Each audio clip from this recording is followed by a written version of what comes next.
మహాభారతం తత్వార్థం మనం చేస్తున్నాం. బందీ శ్లోకాన్ని సప్త అన్న పదం మీద వేదం ఏం చెప్తున్నదో మనం చేస్తున్నాం. సందర్భంగా వేదం ఏం చెప్తున్నదో అన్న అట్లా శీర్షికతోనే యూట్యూబ్లో ఈ ప్రవచనాలన్నీ పెడుతున్నాయి. ఇప్పటికీ 18 గావులు అప్లోడ్ చేశారు. అన్నీ ఒక్కసారి ఇస్తే వినద్దు, మాకు టైం లేదంటారేమో అని ఈ వారం ఆపేసి ఇంకో విధంగా వేరే వస్తున్నాయి.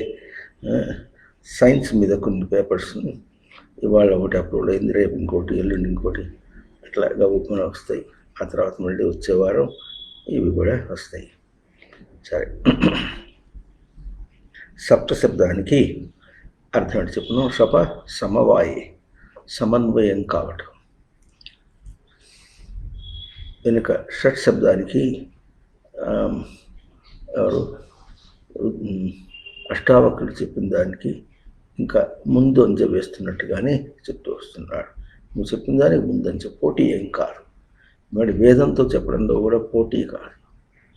ఎందుకంటే అక్కడ ఎప్పుడైతే అతను వేదం ఏం చెప్తుందో నేను వ్యక్తం చేస్తాను, నువ్వు వ్యక్తం చేయి అనేసాడు, అప్పుడు కొంచెం ఒళ్ళు దగ్గర పెట్టుకుని చెప్పాల్సిందే. తెలియని వాడు ఎవరన్నా వస్తే వాడిని ఊరిని పిచ్చి పిచ్చిగా మాట్లాడితే ఏం చేయాలి? వాడిని ఆపేయాలి, నోరు మూయించాలి. ఇది అట్లా కాదు, ముందంజ వేస్తున్నట్టుగా. షట్ శబ్దానికి తను తాను చెక్కుకోవటం, ఇంకా ఇట్లా పదును పెట్టుకోవటం అని చెప్పాము.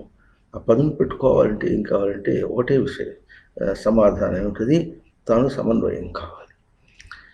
ఎక్కడ సమన్వయం కావాలి? ముందు తనతో సమన్వయం కావాలి.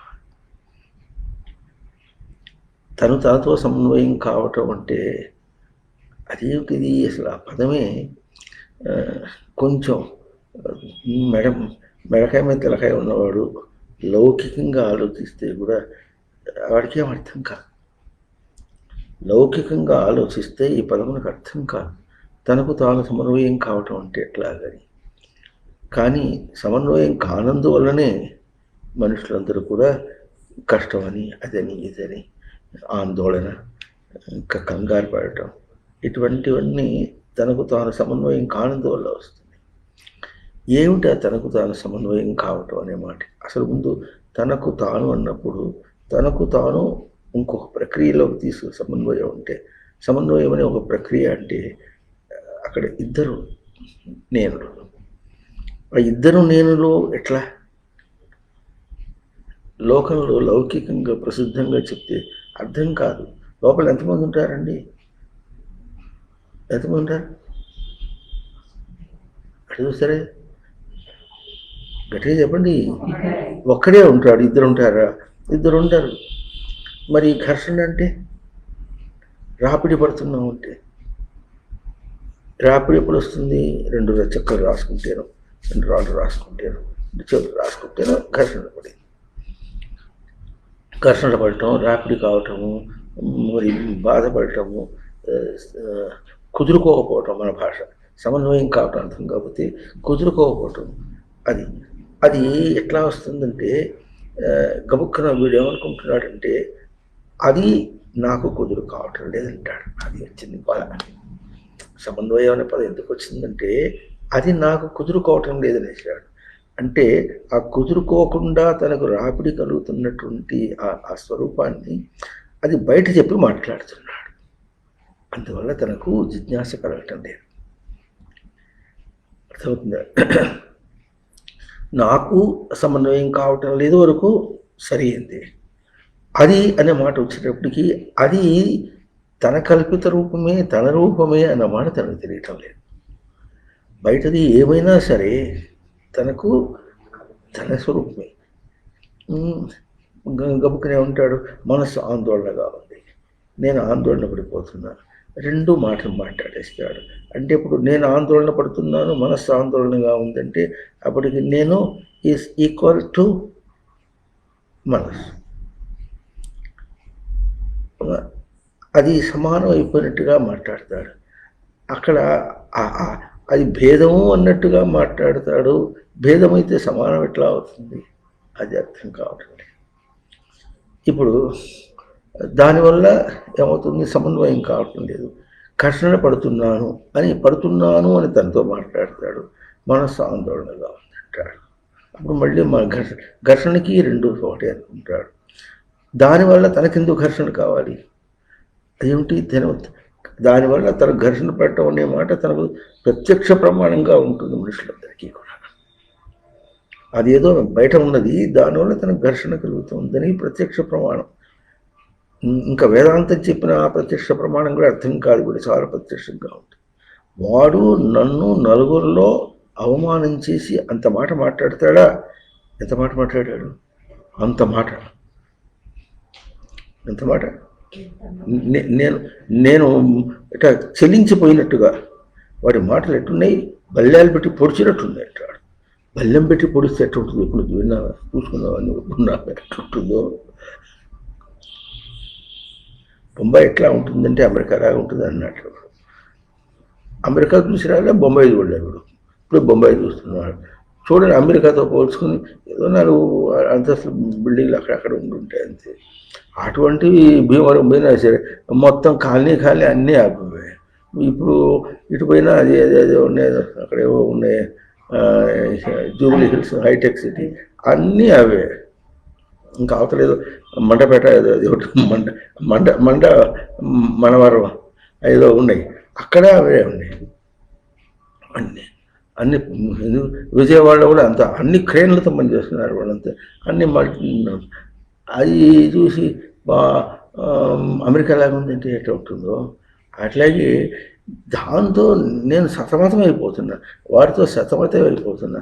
నా బ్రెయిన్ తినేస్తున్నాడు ఎన్ని మాటలు చేసినవి. బ్రెయిన్ ఒకసారి, మనసు ఒకసారి తినేస్తున్నాడు. ఒకసారి వాడు, ఒకసారి మనసు, ఒకసారి బ్రెయిన్, ఒకసారి వాడు, ఒకసారి అది, ఒకసారి సమన్వయం కావటం లేదు. సమన్వయం కాకపోవడం అనేటటువంటిది తనకు భారంగా ఉన్నది. ఎక్కడ భారంగా ఉందనేది వాడు చెప్పుకుంటే, ఎక్కడ చెప్పుకుంటే అక్కడ సమయానికి పదం వాడేస్తాడు.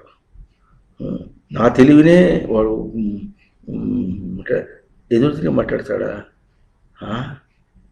అంటే అప్పుడు తెలివి, నా తెలివి ఎంత తక్కువైంది? వాడి తెలివి కంటే నేను తెలివి గలవాడిని. ఇప్పుడు దేని మీద మాట్లాడుతున్నాడు? అర్థం కావట్లేదు. ఎక్కడ సమన్వయం కావట్లే. బయట కదిలితే సమన్వయం కావటంలే.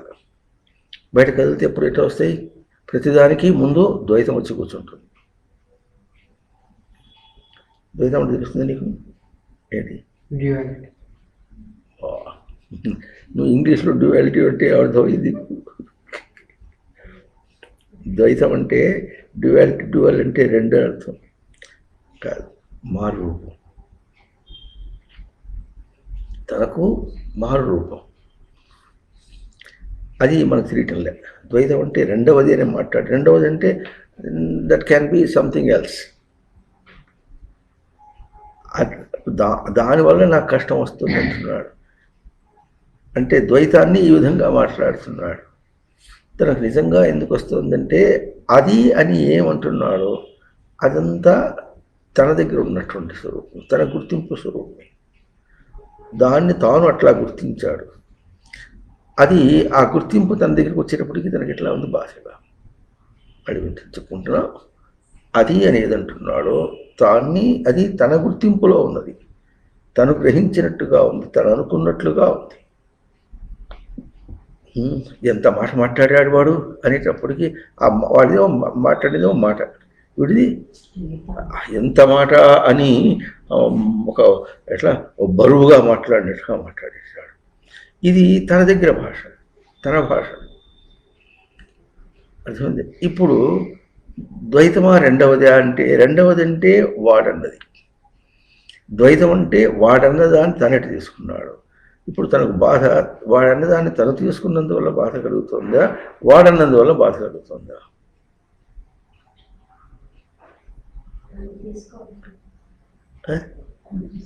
చెప్పాలి. ఇది ద్వైతం.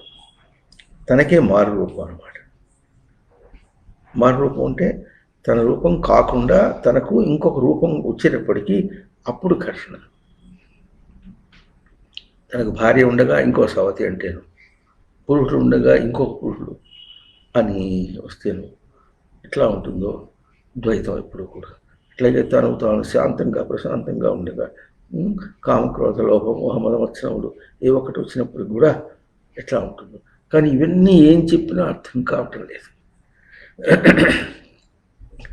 అయితే ఇంకో విషయం కూడా మనం గుర్తించాల్సింది ఏమిటంటే, లోకంలో వ్యవహారంలో కూడా మాటి మాటికి అంటుంటారు, ఏదో బట్టి అంటే అన్నాడుగా, దాన్ని అంతగా తీసుకోవడం ఎందుకు నువ్వు అంటారా లేదా? ఈ మాట సరిగ్గా చెప్పరే అంటారు. అంటే ఇప్పుడు తెలిసినప్పటికీ బాధ నువ్వు తీసుకున్నందువల్ల నీకు బాధ వచ్చింది తెలుస్తుంది. ఇది తెలిసినప్పటికీ ద్వైతమేమో అద్వైతమేమో తెలియట్లేదు. అది వీడేదో బాధపడుతుంటే దాని మీద ఒక విషయం మీద పోల్చుకుని నువ్వు తీసుకున్నావు అని అనేసారు. కానీ ఇది తనకు ప్రత్యక్ష ప్రమాణంగా ఉంది లోకంలో. ఏదైనా సరే బయటది కాదు, తన దగ్గర తను తీసుకున్నట్లుగా ఉంటుంది. తన దగ్గర తను తీసుకున్నట్లుగా ఉంటే అది తనకి ఏమవుతుంది? ద్వైతం అవుతుంది. మళ్ళీ చెప్పుకుంటాం, ఏదైనా బయటదిగా కాదు, బయట దాన్ని తాను ఎట్లా తీసుకున్నాడో తీసుకున్నందువల్ల తనకేమవుతుంది? తనకు మారు రూపం అవుతుంది, ద్వైతం అవుతుంది. అద్వైతమైన తనకు ద్వైతము సమన్వయం కాదు. అదేంటండి, కాబట్టి ఏం కావాలి? తనకు సమన్వయం కావటం అనేటటువంటి సప్త లక్షణం. ఇది వేదం చెప్తుంది. ఆ చెప్పడంలో కూడా పాణిని మహర్షి ఎంత గొప్పగా చేశారంటే, వేదాన్ని ద్వైతంగా అర్థం చేసుకోవద్దు. ద్వైతం అంటే అదేదో తనకంటే వేరైన శాస్త్రం, తనకంటే వేరైన శాస్త్రం ఏదో చెబుతోంది, ఇష్టమైతే వింటాను, కష్టమైతే మానేస్తా అన్నట్టుగా మనం తీసుకుంటున్నాం. ఇది చాలా తప్పు. వేదం ఏం చెప్తుంది? లోకంలో అనుభవంతో చెప్తున్నాను వినరా అని అంటున్నాడు. అక్కడ అనుభవంతో చెప్తున్నానంటే నీ అనుభవం నీకుంది, నా అనుభవం నాకుంది అంటాడు. అది సంస్కార భేదం కలగచ్చు. విషయంలో ప్రవర్తించేటప్పుడు సంస్కార భేదం చేత అతని అనుభవం వేరు, నీ అనుభవం వేరు. నువ్వు మోసపోయినావు, నేనేం మోసపోనంటాడు. నీకు వచ్చిందని నీకు వచ్చినట్టుగా, నీకు సుఖం వచ్చినట్టు నాకు వస్తుందని నేనటి నమ్మాలి. అర్థమవుతుందా? ఇంత అగాధమైనటువంటి అట్లా ప్రపంచం బయట ఉంది. అర్థమవుతున్నప్పటికీ అర్థం కానట్లుగా, తెలుస్తున్నప్పటికీ తెలియనట్టుగా అంటే ఎందుకు ఉంటుంది? తెలుస్తున్నప్పటికంటే ఎక్కడ ఏం తెలుస్తోంది? తన దగ్గర తెలుస్తోంది, దాని దగ్గర తెలియటం లేదు. తన దగ్గర ఎక్కడ తెలుస్తోంది? తెలియనట్టుగా తెలుస్తోంది. అక్కడ ఎక్కడ తెలుస్తుంది? తెలిసినట్టు తెలియటం లేదు. పదం జృంభణం కాదు, తన దగ్గర తెలిసినట్టుగా తెలియటం లేదు, తెలుస్తున్నట్టుగా ఉంది కానీ తెలియటం లేదు. అదేమో ఇట్లా తెలిసినట్టుగా ఉంది అని అది కూడా తెలియటం లేదు. అట్లా కూడా. అందువల్ల సమన్వయం. ఏమని చెక్కాలి? చెక్కుకోమన్నాడు, బాగుంది, పదును పెట్టుకో. చెక్కుకోవాలి, పదును చెక్కుకోవాలంటే ఏమిటి? అక్కర్లేని దాన్ని అనాత్మను వృద్ధి చేయాలి. పదును పెట్టుకోవాలంటే ఆత్మభావాన్ని వృద్ధి చేసుకోవాలి. రెండు ఒకటి. ఆత్మ ప్రశంస, అనాత్మ ఖండన. ఇట్లా అంటే అర్థమవుతుంది నీకు? ఆత్మ ప్రశంస అంటే అర్థమవుతుంది. ప్రశంస అంటే పొగడుకోవటం కాదు, శంస అంటే చెప్పుకోవటం. ప్రశంస అంటే ఉన్నది ఉన్నట్టుగా చెప్పుకోవడం, పొగడుకోవటం. ఖండనం అంటే తీసేయడం, కడిచేదనేది కాదు. అందువల్ల ఆత్మ ప్రశంస, అనాత్మ ఖండన అన్నటువంటి అంశము తనకు తెలియకుండా ప్రవర్తిస్తున్నది లోపల. అంతకంటే ఆత్మ చేయదు, పోలదు. మనం అప్పుడప్పుడు దున్నపోత మీద వర్షం కురిసినట్టు అంటుంటాను చూసారా? అంటే అది దున్నపోతు అంత వర్షం కురిసినప్పటికీ దానికి తెలియదు. దాని ఒళ్ళు వేడిగా ఉంటుంది, వర్షం కురిస్తే చల్లగా ఉంటుంది. అయినా ఎప్పుడైనా దానికి మహా చలుపు చేస్తే వణుకు రావచ్చు, దానికి ఎప్పుడైనా జ్వరం రావచ్చు, వస్తే వణుకు రావచ్చు. ఇది అన్పారల్డ్ అంటే ఏమిటంటే పోల్చి అప్రమేయం అంటారు. ఒకదాంతో పోల్చి చెప్పేటట్టుగా లేదు. ఎట్లేదంటే ఆత్మ అన్నటువంటి తన గ్రహింపు అనాత్మముగా విషయాత్మకంగా తీసుకున్నటువంటి దాన్ని దేంతోనూ ఎప్పుడూ పోలదు. ఆ పోలదనే మాట మనకి ఎడ తెలుస్తుంది? లోకంలో ప్రవర్తిస్తుంటే ఒక భిన్న భావం తనకు కలిగిందంటే ఏదో అట్లయింది ఇట్లయింది అని భావాన్ని దాన్ని తప్పించుకోవాలి అన్నట్టుగా కొంతమంది తప్పించుకొని బ్యాలెన్స్డ్గా సమన్వయంగా ఉండడానికి ప్రయత్నం చేస్తున్నారు. అది ఎందుకు ఆ ప్రయత్నం? అది వేరుగా ఉంది కనుకనే ప్రయత్నం. వేరుగా లేకపోతే ప్రయత్నం అక్కర్లేదుగా. అర్థమవుతుందా లేదా? అటువంటి వాళ్ళ దగ్గర నుండి అంటే వాళ్ళు పూర్ణంగా అర్థం చేసుకుని ప్రవర్తించగలిగినటువంటి వాళ్ళ దగ్గర నుండి ఏమీ చేత కాకుండా పూర్తిగా ఏడ్చేవాడి దాకా బాహ్య స్పర్శేషు ఇట్లా ఏ సంస్పర్శజా భోగా సంస్పర్శజా భోగా దుఃఖయోనయ ఏవ. అవి దుఃఖ మూటలు అంతే. ఏమిటో దుఃఖం అంటే మనం ఏడుపని దుఃఖం అనుకుంటాం, కానీ పాణిని మహర్షి చక్కగా దోషైన కణతీతి దుఃఖం. తప్పుగా వెతుకుతున్నాడు. ఎక్కడ వెతుకుతున్నాడు? తనకు ఇంద్రియములను ఎక్కడ ఉనికి అంశంతో పోల్చుకుంటూ ప్రవర్తిస్తున్నటువంటిది, దాని తేజస్సుతో ప్రవర్తిస్తున్నటువంటి ఇంద్రియములని ఇవి అనుకొని, ఇది ముఖం అనుకొని, ఈ ముఖాన్ని అందరం చూసి అద్దంలో చూసుకోవాలనుకొని కనిపించలేదని, దానికి తన ముఖం తన కనిపించట్లేదన్న మాట కూడా ఎవరికి తెలియదు అసలు. అది ఎట్లా అంటే గుడ్డెద్దు చేలో పడ్డట్టే అంతే. అందరూ ఏం చేస్తారు? ఒకరికి పోయి అద్దంలో పోయి చూసుకుని మళ్ళీ పోతుంటారు. ఆ పోయేటప్పుడు వాడికి తన ముఖం కనిపించదుగా, ఇంకా మళ్ళీ కనిపించలేదేమో అని అనుకోడు. ఏమైంది ఆ మొహం కనిపించింది, ఇప్పుడు ఏమైంది, అది నాకు కనిపించలేదేమిటి, నా పాటు నేను తిరుగుతున్నా, నేను నాకే కనిపించకపోవడం ఏమిటి, నా ముఖం నాకు కనిపించకపోవడం ఏమిటి, నేనేంటే నేను నాకు కనిపించట్లే, నా ముఖం అంటే నా ముఖం నాకు కనిపించట్లే, నేనెవరు అందరి మొహాలు చూస్తున్నా, ఇదేమిటి దేవా పరమేశ్వర, ఇదేమిటి, ఇదేమి అఘాయిత్యం ఏమి, లేకపోతే ఇంత పాపం ఏమి, అందరి ముఖాలు కనిపిస్తాయి, నా ముఖం అంతా నాకు కనిపించేది ఏమి అని అడగచ్చుగా. అది కూడా తట్టడంలే మనిషికి. తన ముఖం తన కనిపించదన్న మాట మేము ఎక్కడ బయట చెప్పగా వెళ్ళా. ఇది సృష్టిలో ఒక రహస్యం అని కూడా తన గురించి చెప్పడానికి తన ముఖం కనిపించే రహస్యం అది. అవును, అట్లాగే తను ఏం చేస్తున్నాడో తనకు తెలియటం లేదంటమ్మా. ఏం చేస్తున్నాడో ఏం తెలియటం లేదంటే తెలియపోవడం ఏమిటి? మజ్జిగ చిలుగుతున్నా కనిపించట్లే, మజ్జిగ చిలుగుతున్నావా పెరుగు చిలుగుతున్నావా, అదేలే పెరుగు చిలుగుతున్నా అన్నాడు. అర్థమవుతుంది. అక్కడికి సమస్య తీరిపోయింది. దీన్ని మన సైన్స్ పేపర్స్లో అబ్రప్ట్లీ క్లోజింగ్ ది ఎక్స్పెరిమెంట్ అని, ప్రయోగాన్ని ఒక సరైన నిశ్చయం రాకుండానే అబ్రప్ట్ అంటే అక్కడ వెంటనే అయిపోయింది అన్నట్టు. ప్రయోగానికి ఒక నిశ్చయం రావాలి, ఇన్ఫరెన్స్ రావాలి, రాకుండా అప్పుడు క్లోజ్ చేసి పూర్తి చేసినట్టుగా. అవునా, ఏం చేస్తున్నావు అంటే పెరుగు చిలుగుతున్నా అంటాడు. దానిలో ఎక్కువ నీళ్ళు పోసావు, జాగ్రత్త పలచగా చేస్తుంది అంటాడు. పలచగానే తాగాలంటే ఏమో నువ్వు కావాలంటే తాగు, తర్వాత పోసుకుని నాకు చిక్కపోయి ఇదే సరిపోయింది, అంత గోలంతా కాదు. ఏం చేస్తున్నావురా అంటే చిలుకుట అంటే ఆ చిలికేటప్పుడు లోపల చిలుకుట కెలుకుట ఆ తేడా తనకు ఇది ఒక్కోసారి చెప్పుకున్నాం. ఇప్పుడు సూటుగా కొన్ని చెప్పుకుందాం. చూడండి ఎట్లా ఉంటుందంటే, ఇదివరకు ఏం చెప్పుకున్నామంటే చీముడి కడిగేస్తుంటే అది మనకేం చూపిస్తుందంటే అంటుకునేటటువంటిది ఏదైనా ఉంటే దాన్ని తొలగించడం అంటే ఎట్లా ఉంటుందో. అప్పుడు దీన్ని కడగటానికి నీకు ఒక సెన్స్ వచ్చింది చూసారా, ఇట్లా కడిగితే పోతుంది అని. అది ఎక్కడి నుంచి వచ్చింది?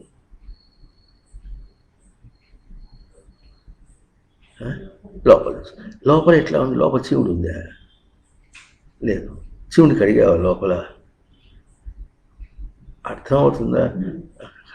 అంటే ఇప్పుడు మనం ఏం చేస్తున్నాము, శివుణ్ణి కడగటానికి తాను ఏ ప్రజ్ఞ సెన్సింగ్ అంటారు చూసారా, దేన్ని ప్రయోగం చేస్తున్నావో ఆ తెలివి ఏదో అది ఈ అంటుకున్నటువంటి దాన్ని తీసేయటం. అవునా? మరి చీవుడి గుంట వేరు. మరి మజ్జిగ చిలికిన తర్వాత చేతికి అంటుకోసారి మజ్జిగ ముట్టుకుంటే చేతికి జిడ్డు వస్తుంది. జిడ్డు తీసేయాలంటే ఈ జిడ్డు తీయటానికి ముక్కు చీవుడు కడగటానికి మధ్యలో ఎట్లా ఉంది? అదేమో ముక్కు చీవుడు జిడ్డు ఏం కాదు, పోతే తీసేస్తే పోతుంది, విసేసలాడుతుంది మళ్ళీ. కానీ ఇది జిడ్డు. ఆ జిడ్డులో కూడా ఎట్లా ఉంది? కేవలం మజ్జిగతో పెట్టుకుంటే జిడ్డు. అన్నం తింటుంటే అన్నం లేదో ఇంత కాస్త నూనె వేస్తారు, ఆ నూనెతో కాస్త జిడ్డు. ఈ కాస్త జిడ్డు ఎక్కువ జిడ్డు అని నువ్వు గుర్తించావు, బయట అంటున్నావు అంటే ఆ గుర్తింపుకి నీ దగ్గర సెన్సే ఉంది. లోపల ఆ భేదం నీ దగ్గర ఉందని గుర్తించు. ఆ గుర్తింపు భేదం నీ దగ్గర ఉంది. అంటే ప్రతి విషయానికి ఎదురు వేస్తున్నావు, లెక్క పెట్టి నీ సెన్స్ని ప్రయోగం చేస్తున్నావు అక్కడ. అర్థమవుతుందా? లెక్క పెట్టి ప్రయోగం చేస్తాడు, ఊరిని ప్రయోగం చేస్తాడా? ఎవడైనా ఎపిసోడ్ చేస్తే అదేమిటి అట్ట చేస్తా ఉంటాడు. చేకొడుకోవడానికి ఇంత ఇంత నిర్మా ఫోటో తీసుకున్నాడు అనుకోండి, చేయి జిడ్డుగా పడుతుంది, ఇంత నిర్మాణ ఎందుకు అట్ట అంటే పోతుంది అనే మాట మళ్ళీ చెప్పు. అంటే ఆ గుర్తింపు నీకు ఎక్కడి నుంచి వచ్చింది? అది లోపల ఆ గ్రహింపు ఉండి, ఇదేమో బయట ప్రయోగం, అది లోపల గ్రహింపు. ఆ గ్రహింపును ఎట్లా లెక్క వేసుకుని ప్రయోగం చేస్తున్నావు, అది క్యాల్కులేటెడ్. అర్థమవుతుందా? లెక్క వేస్తున్నావు, అది కదా నీ స్వరూపం. ఇప్పుడు ఏం చేస్తున్నావు? దాన్ని లెక్క వేసుకుంటున్నావు. ఎందుకు లెక్క వేసుకుంటున్నావు? అది సప్త శప సమవాయే, సమన్వయం కావాలి.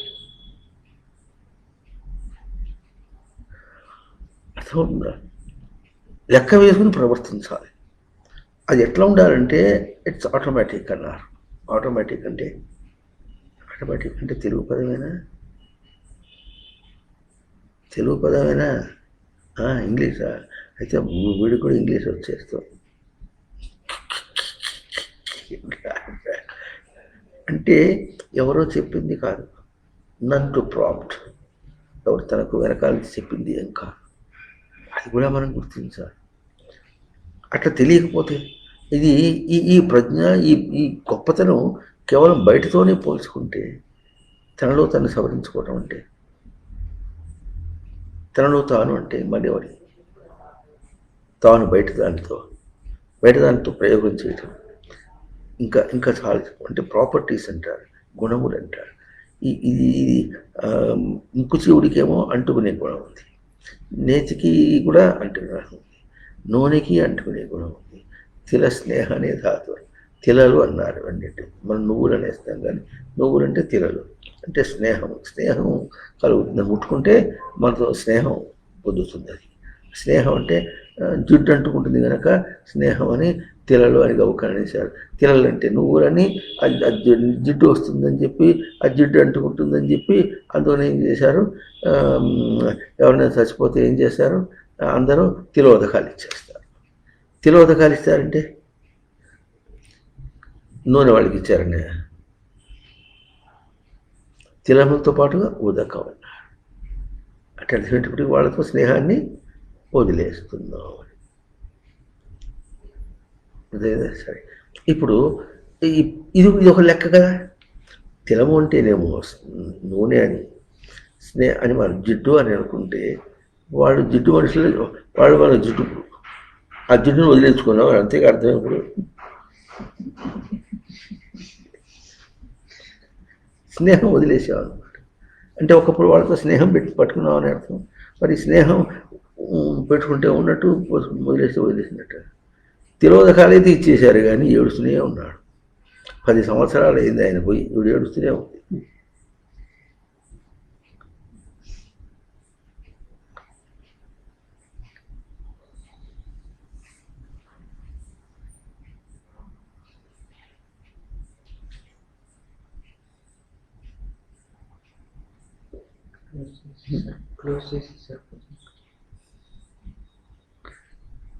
సరిగ్గా అయితే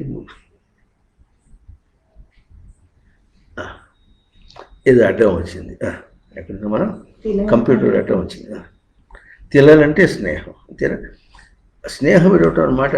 ఇప్పుడు అసలు తిలోదకాలు ఇస్తున్నా ఉంటేనే ఏం చేశారండి ఇవాళ తిలోదకాలు ఇస్తారు. ఏం చేశారండి ఇవాళ తిలోదకాలు ఇచ్చేసి ఏం చేశారు, వాళ్ళు మృష్టాన్న భోజనం పెడితే తిని అక్కడే ఒక బాంబు పేల్చి త్రేణిపి వచ్చేస్తారు. అంతేగాని ఏమైంది? అవునండి, అసలు ఎందుకు ఇస్తారు తిలోదకాలు? మరి ఏం చేసావు? ఎన్నిసార్లు ఇచ్చావు? చాలాసార్లు ఇచ్చారు తిలోదకాలు. అంటే ఏం చేశారు? కనీసం ఇప్పుడు చదువు అయ్యా తిలోదకాలు ఇవ్వన్నారంటే ఏమిటి అని ఆ బ్రాహ్మణ ఆయన అడగద్దు. ఆయన ఏం చెప్తాడు? ఎవరు అడగటం లేదు కనుక వాడు కూడా ఎందుకు లేని పొందుతూ, ఎవరు అడగట్లేదు కనుక మేము నేర్చుకోవాల్సిన అవసరం లేదు, అయిపోయి.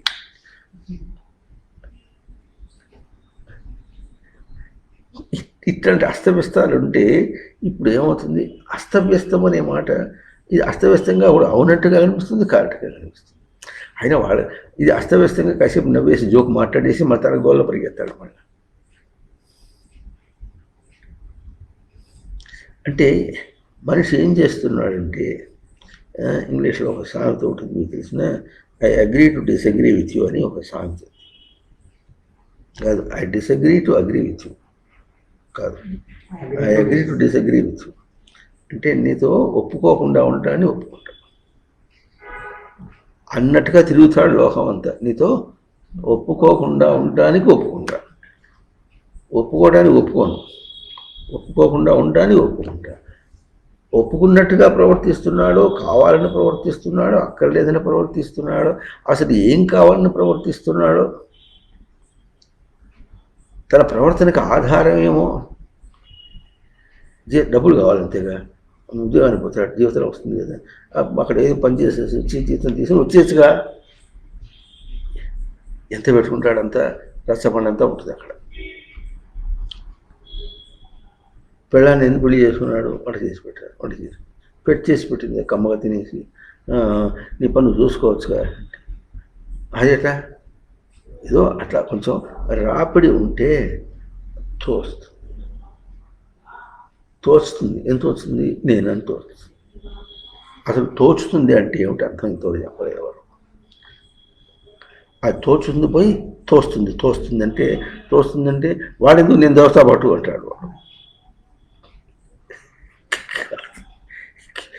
ఇది కూడా ఒక జోకే. ఇప్పుడు జోక్ మాట్లాడుతున్నావా, తెలివితో మాట్లాడుతున్నావా, గుర్తించి మాట్లాడుతున్నావా, ఏం ప్రవర్తిస్తున్నావు ఏమీ అర్థం కాదే.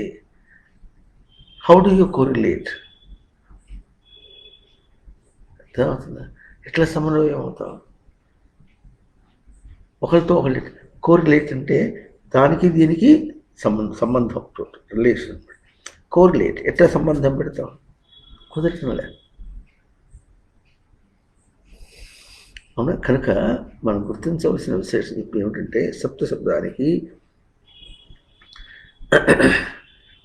సమన్వయం కుదరటంలే.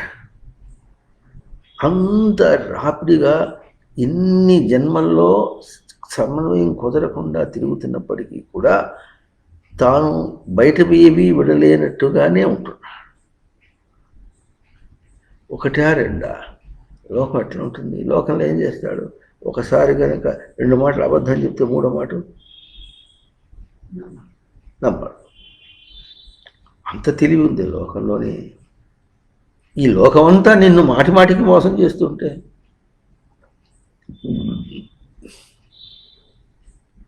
ఇట్లా లోకమంతా మాటికి మోసం చేస్తుంది.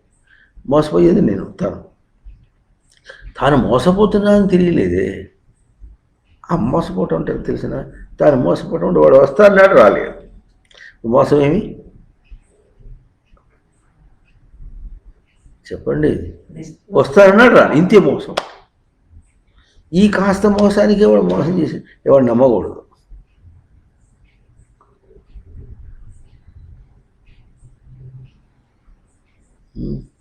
ఈ ఊళ్ళో అప్పు పుట్టదు, ఎన్ని మాట్లాడినా అప్పు పుట్టదు. లేదు లేదు లేదు లేదంటాట అందరూ. అని ఈ విధంగా ఒక్కొక్క సమస్యను తీసుకొని అది పెద్ద సమస్యగా మాట్లాడతాడే. అంత సమస్యను కల్పిస్తున్నటువంటి ఈ ప్రపంచాన్ని నమ్మి ఎట్లా ఉండాలి? దానికి ఎప్పుడే ఉంటాడు. నమ్మక ఏం చేయాలి? ఎక్కడికి పోవాలి? ఆత్మహత్య చేసుకోవాలన్నా ఇట్లా మాట్లాడతాడు. అంటే ఆత్మహత్య అంటే కూడా అర్థం కాదు. చచ్చిపోవాలా? చచ్చిపోవడం మన చేతిలో లేదే. ఆత్మహత్య చేసుకోవాలి. ఆత్మహత్య చేసుకోవాలన్నమాట ఇంతవరకు ఇప్పుడు ప్రవచనం ద్వారా చెప్పుకున్నట్టు జ్ఞాపకం లేదు. ఒకసారి మనం చెప్పుకుందాం. ఆత్మహత్య అనేటటువంటిది చాలా తమాషా. మొట్టమొదటి మాట వీడు ఏదో పోతున్నప్పుడు ఒక జపనీస్ కాదు, జర్మనీ దేశం నుంచి ఒక సన్యాసి, ఆయన ఇక్కడ సన్యాసం తీసుకున్నాడు. ఆయన ఎదురుపడ్డాడు అనమాట. మరి మొట్టమొదటి మాట వీడు ఫ్లైట్లో పోతున్నాడు, అంతకుముందు తెలియదు.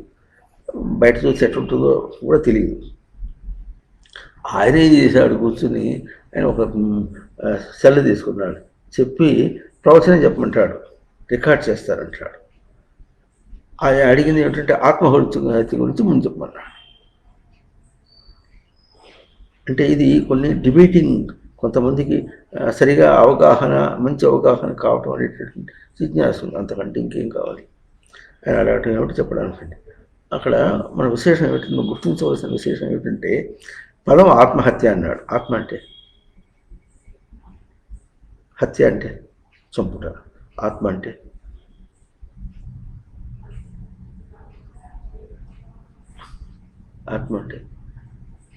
ప్రసిద్ధార్థం నేను, అవునా? మరి నిర్వచనార్థం నిరంతర ప్రవర్తన ప్రాప్తి ఎరుక. అంటే ఇప్పుడు నేనెవరు?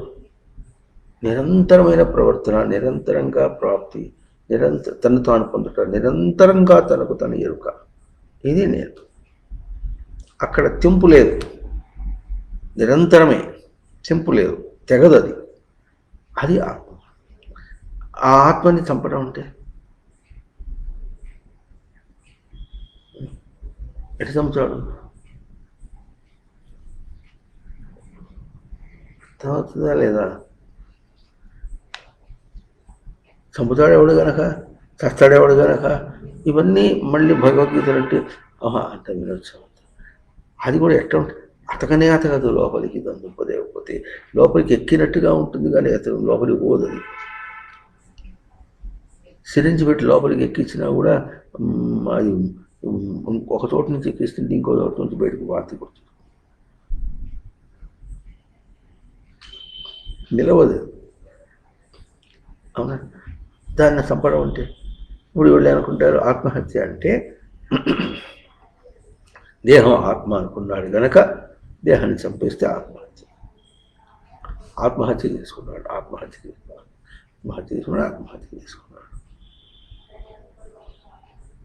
ఎందుకు చేసుకున్నాడు? ఇప్పుడు అక్కడ అసలు ఆత్మహత్య అంటే దేహాన్ని చంపుకున్నాడని అర్థం కాదు, అందరూ అర్థమైంది.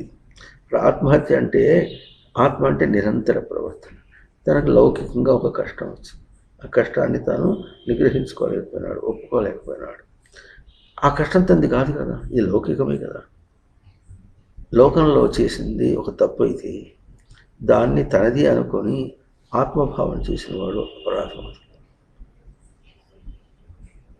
అర్థమవుతుంది?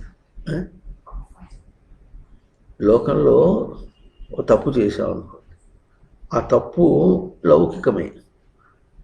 అసలు పుట్టడంతో పుట్టడం పెద్ద తప్పు. అవతల వాడి దగ్గర పోవద్దు, అసలు ఇతరులతో సంబంధం పెట్టుకోకుండా ఏం చేసినప్పటికీ ఈ తప్పు బయట దాంతో పరిమితం కాదు, ఎందుకంటే అక్కడ విషయంలో తప్పుగా చేశాం, కానీ ఆ విషయంతో తనకు సంబంధం ఉంది అనుకున్నాడే, ఇది అపరాధం. ఎందుకు అపరాధం అంటే దాంతో ఎదుగుతాడు. అపరాధం అంటే అపరాధతే, రాధతే అంటే రాధ వృద్ధం, ఎదుగుట. అంటే తనకే భద్రత లేకుండా, పాలన లేకుండా, తను తీసుకోలేకుండా ఎదుగుతాడు, ఇది అపరాధం. అవునా? ఇప్పుడు బయట ఏదో జరిగింది, విశేషం జరిగింది, ఎవరో ఆరోపణ చేసిన దొంగతనం చేశావు ఏదో చెప్పారు. అది తనకు చాలా కష్టంగా తోచింది. లౌకికంగా తిరిగినటువంటి ఒక లేకపోతే డబ్బు లేదు, తినడానికి లేదు, తిండి లేదు, పిల్లలు పెట్టలేకపోతున్నాడు, ఇదంతా చూసి లేవలేక వెళ్ళిపోతే బాగుంటుంది అనుకొని వెళ్ళిపోయినాడు. ఇటువంటి ఉంటుంది దేహంతో వెళ్ళిపోయిన మాత్రం చేత మనం గుర్తించవలసిన విషయం ఏమిటంటే ఈ బాధ దేహానికి ఉందా, మనస్సుకుందా? చెప్పండి, చెప్పాలి, అలా చెప్పాలి. చెప్పు. మనసు. ఇప్పుడు మనసుని చంపాలి కదా. మనసుని ఎట్లా చంపాలి? విచారణ చేత చంపాలి. మనసు అంటే ఏమిటి? తన ఉనికితో పోల్చుకోవడం. మనసులో ఆ బాధ అట్లాగే ఉంది. దేహాన్ని చంపుకున్నాడు, వెళ్ళిపోయినాడు. ఇప్పుడు మనసుగా దాని నుంచి సవాడు ఎట్లా? దాని నుంచి బయటపడటం ఎట్లా? ఎప్పటికైనా తన సమస్య తనకే ఉందిగా. ఇది అర్థం కాదు. లోకం అట్లా కక్కుర్తి చేస్తుందంటారు. ఈ కక్కుర్తి పదం అర్థమవుతుంది ఇక్కడ అర్థమవుతుందా? కక్కుర్తి అంటే అర్థమవుతుంది నీకు? కక్కుర్తి అంటే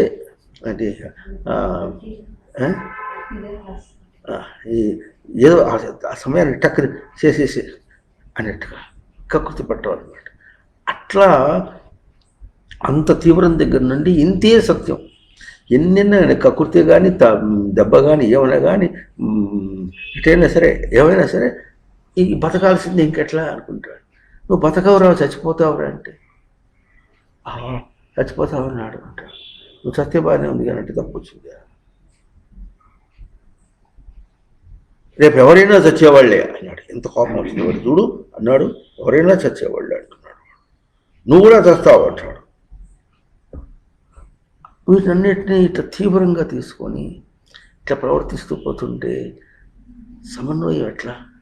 అక్కడ వాటికే సమన్వయం కాదు, తనకే సమన్వయం అవుతుంది. తనకు సమన్వయం కాలేదు కనుకనే తనకు ఎప్పుడైతే అవును అన్న తన ఉనికికి వేరే విధమైనటువంటి వేరే విధం అంటే వేరే ధారణగా తనకు వేరే ధారణగా ఒక భావం వచ్చేసింది అనుకోండి, అప్పుడు తాను సమన్వయం కాలేదు. ఈ సమన్వయం కాకపోవడం అనేటువంటి తనకు ఎక్కడ తెలుస్తుంది? బయట తెలుస్తుందో? తన దగ్గర తెలుస్తుంది. తన దగ్గర తెలుస్తుంది. త్రాసు పెట్టి చూస్తుంటే ఇటు అటు ఈ రెండిట్లో 2 ప్యాంట్స్లో అంటే 2 పళ్ళాల్లోనూ ఏదో వేశారు, సమానంగా వేశారు. ఇప్పుడు సమానంగా ఉన్నదనే మాట ఎక్కడ తెలుస్తుంది? ఈ పళ్ళెంలో తెలుస్తుందా? ఈ పళ్ళెంలో తెలుస్తుందా? త్రాసులో తెలుస్తుందా? బయట తెలుస్తుందా? చెప్పండి.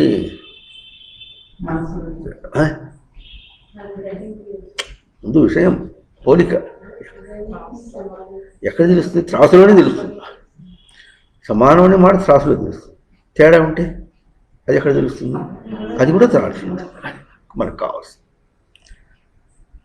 త్రాసు తూచినట్టుగా ఉపమానం అన్నమాట. త్రాసు తూచినట్టుగా తాను ప్రవర్తన, నేను ప్రవర్తన, ఉనికి ప్రవర్తన. ఈ ఉనికి అనే ప్రవర్తన త్రాసుకు తూచుట అనేటటువంటిది తనలో తనకి అర్థమవుతుందా? త్రాసు అనేటటువంటిది ఒక సిద్ధాంతం, ఒక ధర్మం అనుకుందాం. తూచుట అనేది ఎక్కడ ఉంటుంది? తనలోనే ఉంది. ఎట్లాగో అట్లాగే ఉనికి అనేది తనకు ఒక ధర్మం అంటే ధారణ. ఈ ధారణకి అవతలది వచ్చి ఇంకొక ప్యాన్లో ఇంకొక త్రాసులో ఇంకో దానిలో వచ్చి కూర్చుని దాంతో తూచాలంటే ఉంటున్నారా లేదా? అది రెండవది ఉన్నది అంటే లేదు. అన్యమనే పదం తను తోచదు. లేకపోతే ఎట్లా ఉంటుంది? రెండు ఉన్నప్పటికీ కూడా సమానంగా తూచినప్పుడు సమానంగా ఉంటుంది. ఏమీ లేవనుకోండి రెండింటిలో, అప్పుడు ఎట్లా ఉంటుంది? సమానంగా ఉంటుంది. తనకు 2 ఉన్నట్టుగా తెలియదు. అర్థమవుతుందా? మెకానికల్ డిజైన్స్లో ఒక చిన్న సిద్ధాంతం చెప్తారు. ఏం చెప్తారంటే, ఎప్పుడైనా రెండింటిని కలిపి బిగించాలనుకోండి, ఒక స్క్రూ పెట్టి బిగిస్తే అది ఏమవుతుంది, ఆడిపోతుంది. ఇంకా అర్థమవుతుందా? ఒక స్క్రూ పెట్టి రెండు బదులు ఉన్నాయి అనుకోండి, ఒక చోట బిగించాం అనుకోండి, అది ఆడిపోతుంది. అటు ఆడకుండా దాన్ని స్థిరంగా ఉండాలంటే ఇంకో చోట కూడా బిగించేస్తే, 2 చోట్ల బిగిస్తే ఆడిపోతుంది. అది అటు ఇటు ఆడదు. ఇది మనకు ఈ తెలివి ఎక్కడి నుంచి వచ్చింది? తన దగ్గర త్రాసుతో చూసుకుంటున్నాడు కనుక ఆ తెలివి వచ్చింది. బయటదంతా తన భాష. అవునా? ముక్కు చెవుడు కడిగినా తన భాష, ఎటు కడిగినా తన భాష, వాడిని తిట్టినా తన భాష. ఇప్పుడు ఆత్మహత్య ఎట్ట అవుతుంది? ఆత్మను చంపలేడు. ముందు మొదటి పాయింట్, చంపలేదు కూడా. ఇప్పుడు ఆత్మ మనస్సు అన్నాం అనుకోండి, దోషం మనసులోకి వచ్చింది, పీడించింది మనస్సు, దాన్ని చంపలేదు, ఆత్మహత్య కాలేదు. అనుకున్నట్టు ఆత్మహత్య చేయాలంటే ఆత్మహత్య కాలే. దేహం విడిచినప్పటికి కూడా, దేహాన్ని చంపుకున్నప్పుడు కూడా ఆత్మహత్య కాలే. అక్కడ అంటే ఏం చేస్తున్నా, అక్కడ కూడా ఒక విశేషం చూడండి. అక్కడ ఏం చేస్తున్నాము, లోకంలో ఈ దేహంతో తనకు గుర్తింపు అన్నటువంటిది దానివల్లేగా వచ్చింది. వాడు దొంగతనం చేశాడని దేహంతో గుర్తించి అంటున్నాడు. దేహంతో గుర్తించి తప్పు దోషం అని ఎప్పుడన్నాడు అనుకోండి, దేహంతో ఈ గుర్తింపు వస్తుంది కనుక కాదు అంటే ఇప్పుడు దేహంతో గుర్తింపుని తప్పించుకుని వెళ్ళిపోయాడు. అంటే ఇప్పుడు దేహంతో గుర్తింపుని లోకం ఉందిగా, ఇప్పుడు ఏం చేశాడు, గుర్తింపు తప్పించుకొని తాను వెళ్ళిపోవాలనుకున్నాడంటే, తాను వెళ్ళిపోవాలని మాట వచ్చేటప్పటికి దేహం కంటే తాను వేరుని తెలుస్తున్నదా లేదా? Let me get out. అంతేగాని ఈ దేహం నుంచి దీన్ని చంపేస్తే నేను లేకుండా పోతుందని అర్థం కాదుగా. అది మనకు దాని మీద డిబేటింగ్. ఒక మతం వాళ్ళు అవునంటారు, ఇంకోటి మతం వాళ్ళు కాదంటారు.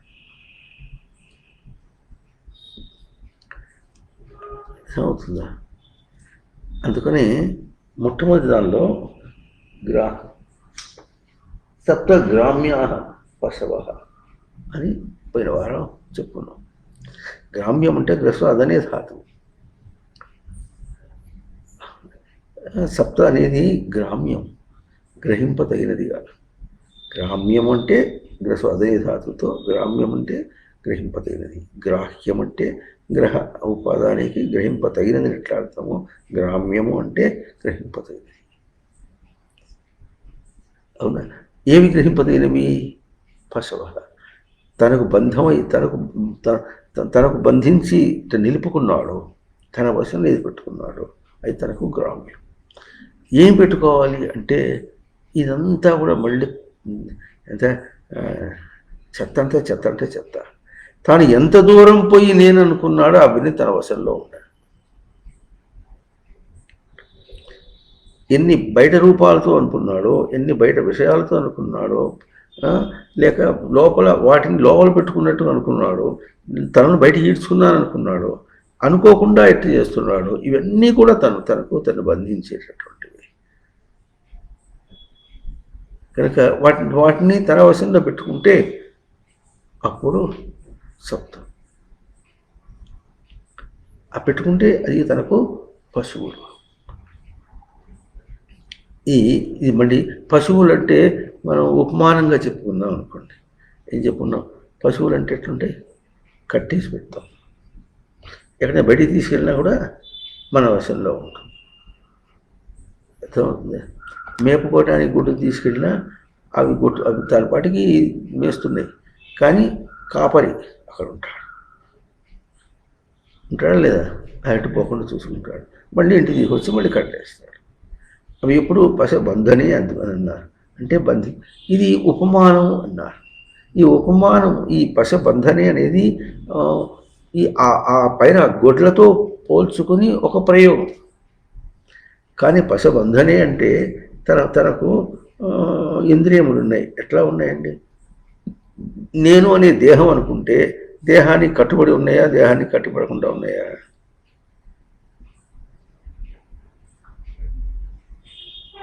చెప్పండి. దేహంలోనే ఉన్నాయి. ఎట్లా ఉన్నాయి? స్వగత భేదంగా ఉన్నాయి. కానీ తనకు భేదంగా స్వగత భేదమే కానీ మరి విగత భేదం కాదు, తనకంటే వేరుగా లేవు. మనం సైన్స్ అండ్ స్పిరిట్ పుస్తకంలో వేసుకున్నాం. కన్ను చూడటం అంటే కన్నే చూసేటట్టుగా ఉంటే కన్నును తీసి బయట పెట్టి కన్ను చూడవే అంటే కన్నేగా చూసేది లేదు. అంటే భౌతికంగా కన్ను కాదు, ఇది కన్ను చూడలేదు. అట్లాగే నాలుగు చూడమంటే నాలుగు తీసే పక్కన కోసి అక్కడ పక్కన పెట్టి నువ్వు చూడమంటే చూస్తుందా? చూడదు. అర్థమవుతుంది. అంటే ఇప్పుడు ఆ దేహమే నేను అనుకున్నప్పటికీ కూడా తన ఇంద్రియములు తనకు కట్టుబడి ఉంటాయి. లేదు మనస్సే నేను అనుకున్నాడు అనుకోండి, మనస్సుకి అది ఎట్టు ఆడించినప్పుడు కూడా అది ఇంద్రియాలని అవి మనం ఎట్లా చెప్పుకున్నాం, ఇంద్రియం అంటే ఇది పరమేశ్వరీయ ధాతువు చెప్పుకొని అవి ఎప్పుడు కూడా దాని రచన చేత గొప్పగానే రచింపబడినాయి. అట్లా గొప్పగా రచింపబడినప్పటికీ కూడా మరి మనస్సు ఎటాడిస్తే అటు ఆడుతున్నట్టుగా ఉంటుంది. ఎటాడిస్తే అటు ఆడుతున్నట్టుగా ఉన్నప్పటికీ కూడా అవి తను తెలియజేసినప్పుడు పోగొట్టుకో.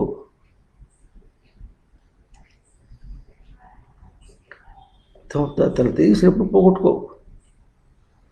రుచించుకోవడమన్నా చూసా, రుచి చెప్పా, రుచిని చెప్పాను. కానీ రుచిని ఎవరు రుచి చెప్పానా?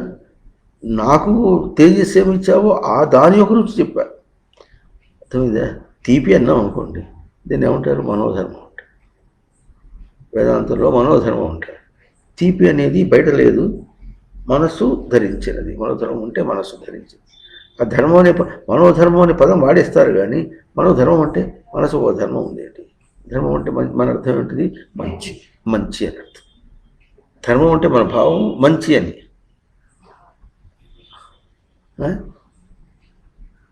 ధర్మం అంటే మంచి అని కాదు, ధారణ. ధరిమధుని ధారణ శక్యమిది ధర్మ అని చెప్తుంది. ధరించడానికి సమర్థత కలిగింది ఏదో అది ధర్మం.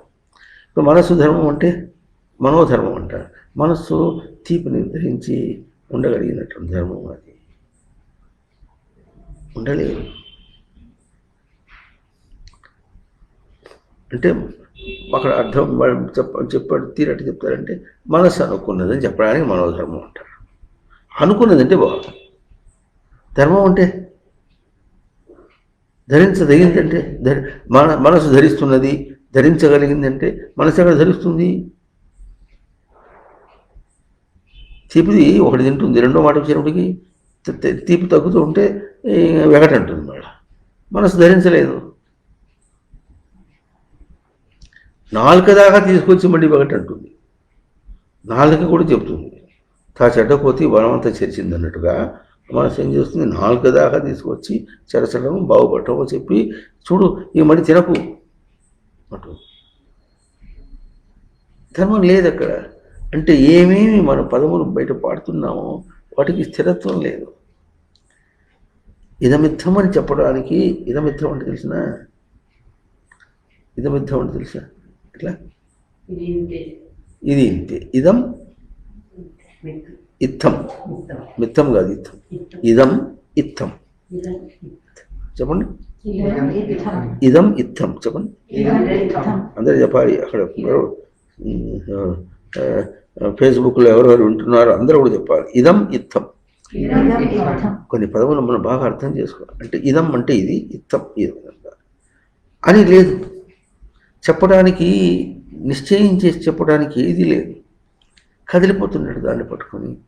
మరి గ్రామ్యం ఉన్న పశువులు అంటే ఇప్పుడు నేను చెప్పుకుంటున్నాం, పశువులు అనేటటువంటిది ఆ గొడ్లతో పోల్చుకొని చెప్పింది అర్థం కాదు. ఉపమానం కూడా సరిపోదు, అక్కడ సరిపోయింది. దాంతో ప్రసిద్ధం చేయకూడదు. కట్టేయటం అంటే మెడకేసి కట్టేసాం ఇవన్నీ గొడ్లని, తన ఇంద్రియాలని మెడకేసి కట్టేశాడు. అర్థం చేసుకోండి. ఇంద్రియాన్ని కన్నుని కట్టేశాడు అనుకోండి, పశువుని చేసి కట్టేశాడు, దాన్ని మెడకేసి కట్టేశాడు. కన్నుని మరి పిచ్చి చూపు చేయకుండా దృష్టిని మార్చుకునేటట్టుగా చేయటం అంటే ఆ కట్టేసుకోవడం ఎట్లా ఉంటుంది? దానికి తాడేది తాడ. అక్కడ ఉపమానం కూడా అక్కర్లేదు అసలు. అక్కడ దాన్ని ప్రసిద్ధం చేయకూడదు.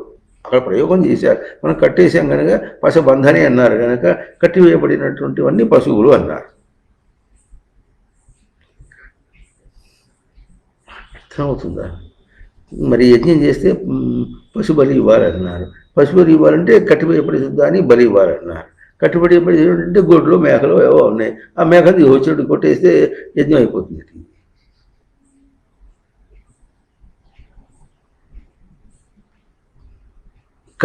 అక్కడ కట్టివేయబడుట అన్నటువంటి దానికి పశు శబ్దానికి అర్థము కేవలం భౌతికంగా చూసుకుని భౌతికంగా యజ్ఞం చేసి అది కూడా భౌతికం, ఇది భౌతికం కనుక ఈ భౌతికం తీసుకెళ్ళి అక్కడ భౌతికాన్ని తీసుకెళ్ళి దాన్ని అక్కడ కత్తి వేటేసి కొట్టి ఎవరు ఆ దేవతకి ఇచ్చేసామంటే అసలు ఏమన్నా అర్థం ఉందే పదకి?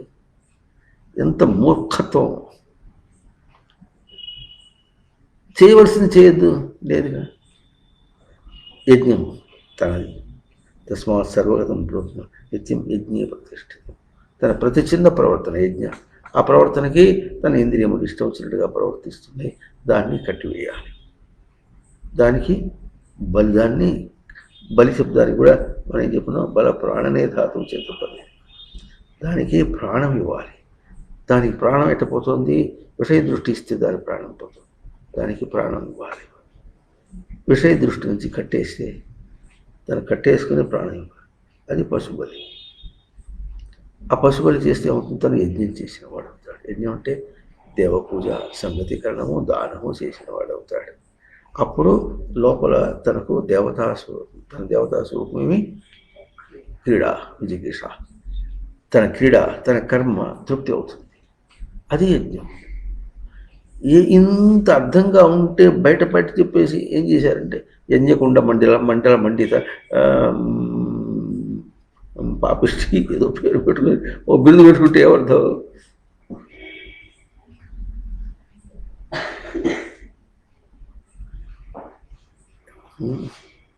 ఈ కుండలాలు పెట్టుకుంటాడు. ఏమంటే యజ్ఞాలు చేస్తుంటాడు. ఏం చేస్తుంటాడు? యజ్ఞాలు చేస్తుంటాడండి. అంతవరకు ఉండాలి. నేను చేస్తే నేను కూడా పెట్టుకోవచ్చు, చేయమైనా పెట్టుకోవచ్చు. డబ్బులు ఉంటే పెట్టుకో.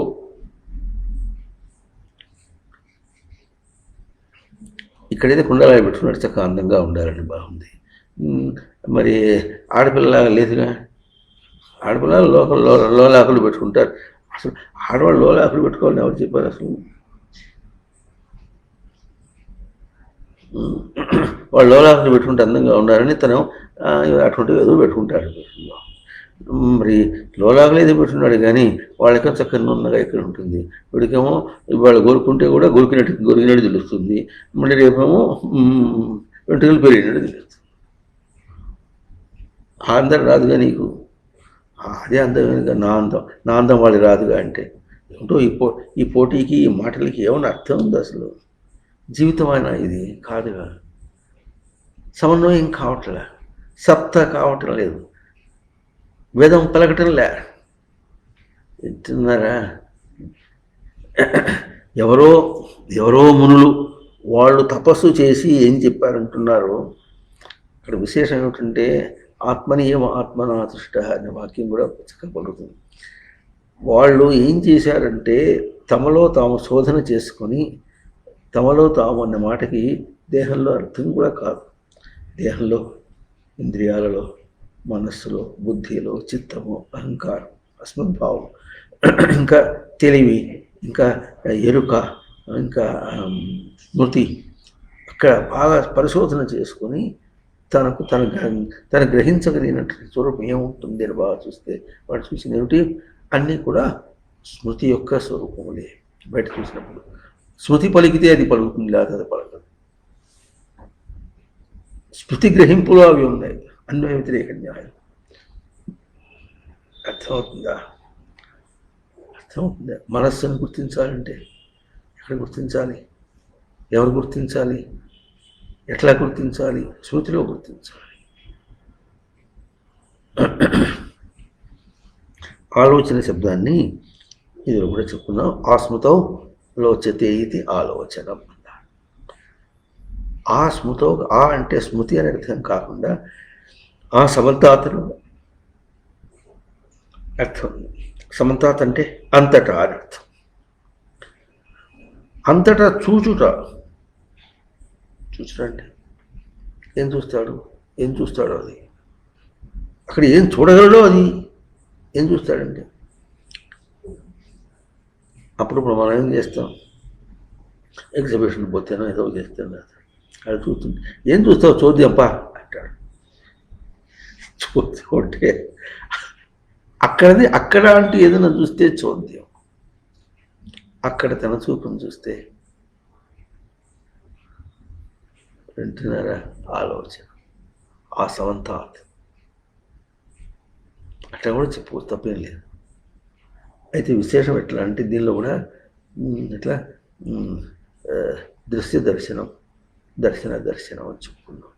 ఏదైనా దర్శనమే, బయటదాన్ని చూసినా తనకు దర్శనమే, తనలో చూసుకున్నా దర్శనమే. తాను దర్శన స్వరూపుడే కానీ తనకు దృశ్యంతో ఏమి సంబంధం లేదు. బయటదాన్ని చూసి ఏమంత దర్శనం చేసినప్పుడు కూడా ఆ దర్శనం తనకు పనికిరాదు.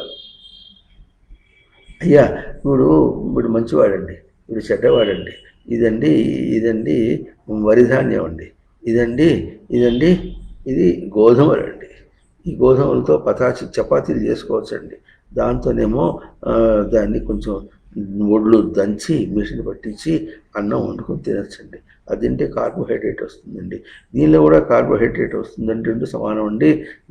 ఎవరు షుగర్ ఉన్నంత మాత్రం చేత గోధుమలు తింటేనే తగ్గిపోతుంది అనుకోవటం అండి, ఇదండి భ్రాంతి అండి అని ఒక డాక్టర్ అన్నాడండి అని అట్ట మాట్లాడితే ఏమర్థమైంది నీకు? ధారణకి ఏమర్థమైంది? ధారణకి ఏం అందింది? వింటున్నారా? ధారణ కంటే నేను తన గుర్తింపుకి ఇది సరిపోయింది, ధారణ సమన్వయమైంది అనటానికి ఏం అందింది అక్కడ నీకు? ఏం లేదు. ఇన్ని బస్తాలు అన్నం తిన్నాడు ఇప్పటికి, ఒక్క గింజే అవుదా లోపల లేదు. ఇన్ని బస్తాలు గోధుమ తిన్నాడు, మేము ఎప్పుడు గోధుమ తినమండి, అయినా కొన్ని బస్తాలు తాగించుంటాడు, అప్పుడప్పుడు తిన్నదైనా సరే. బాంబేలో ఒక ఆయన అన్నాడు, నేను 30 సంవత్సరాలు అయింది రాత్రిపూట అన్నం తింటారు లేదన్నాడు. సరే బాగుందండి, ఏం తింటారంటే చపాతీలు తింటారు అన్నాడు. చపాతీలు తింటే అన్నం తిన్నట్టు కాదు. ఒక్కొక్కరు ఎట్లా తెలివిగా మాట్లాడతారు. పశువులు ఎట్లా అవుతారు వాళ్ళకి తన గ్రామ్యము పశువు ఎట్లా అవుతుంది? పశువు అంటే కట్టివేయబడింది ఎట్లా అయింది? తాను కట్టివేసిన వాడు ఎట్లా అవుతాడు? ఎందుకు కట్టివేయాలి? తనకు స్వరూపం కాదు. ఎవరి కట్టేయాలి? గుంజ కట్టేయాలి. మరుగుల్లో ఒక బోర్డు ఉంది, నీవు గుడ్డు కాదు గుంజవి. గుంజ అంటే తెలుస్తుందా నీకు? కట్టే అది గుంజ. అన్నిటినీ తను కట్టేసుకుంటున్నాడు, తను గుంజ, అన్నిటికీ తను గుంజ. Nothing can shake it. ఇన్ని కట్టేసినప్పుడు కూడా, అన్ని ఒక్కసారి గుంజినప్పుడు కూడా తనని మార్చలేవు. ఎందుకు మార్చలేవు? ఆ పశువులు ఎట్లా ఉంటే ఎక్కడ ఉంటాయండి? కొత్తవాడు పోతే కుక్క కరుస్తుంది, దానికి పోయి రాగానే దానికి 4 బిస్కెట్లు పడేసాం అనుకోండి, అప్పుడు నీ ఎవడు పడుతుంది, నీ నాలుగు నాకుడు నాకుతుంది, నీ కాలు నాకుతుంది.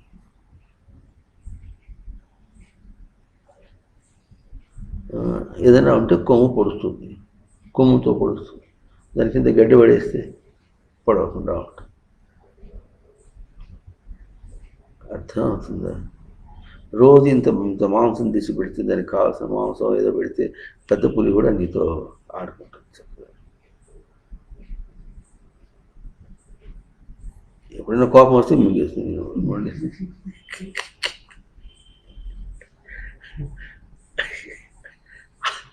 అందువల్ల అంటే ఇప్పుడు ఏమిటంటే గ్రహింపదగినటువంటిది తినదగినది ఏమో అవన్నీ గ్రామ్యా పశవ అన్న, అంటే గ్రహించగలిగిన గ్రసు అదని తినగలిగినటువంటి పశువులు. అంటే సప్తశబ్దానికి పశువులు తినాలంటే పశు మాంసం తినాలని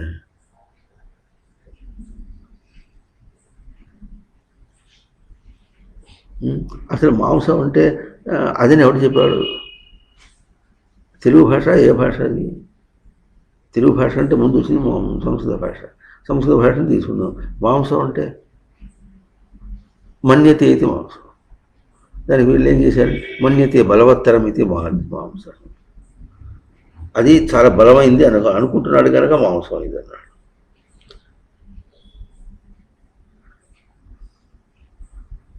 అంతే, నా కొడుకు అనుకున్నాడు అనుకోండి, నా కొడుకు అనుకున్నది కూడా మాంసమే. వింటున్నారా? ఇంకొక రహస్యం చూడండి ఎట్లా ఉంటుందంటే, మాంసం అనేటటువంటిది సప్తధాతు, దేహంలో ఉన్న సప్తధాతువుల్లో ఒకటి. నేను ఉన్నాను అని తనకు పుష్టి కలగాలంటే ఎట్లా ఉంటుంది? కేవలం ఎముకలతో సరిపోదు, ఎరుగు రక్తం ఉన్నా సరిపోదు, మజ్జ ఉన్నా సరిపోదు. మాంసం ఉంటే, కండరాలు ఉంటే అప్పుడు తనకు పుష్టి తెలుస్తుంది.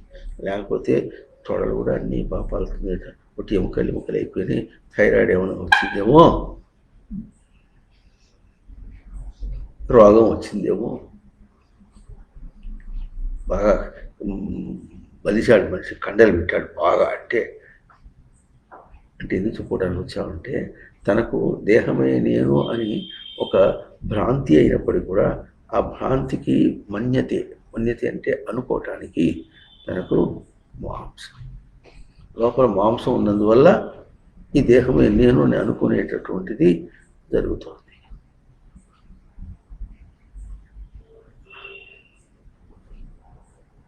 అర్థమైంది. ఇది భౌతిక ఉపమానం. మన్యతే స్వయం ఆత్మ ఇది. మాంసం, ఆ మాంసం తిను. మాంసం తినమన్నాడు, నీ ఆ మాంసం కాదు. మన్యతే ఇది, మన్యతే మన జ్ఞానే, జ్ఞా అవబోధనే, బుధ అవగమనే, అది మాంసం, ఇది కాదు. లేకపోతే ఆ ఈ గ్రహింపు మాంసం, అది కాదు, గొడ్డు కోసింది కాదు.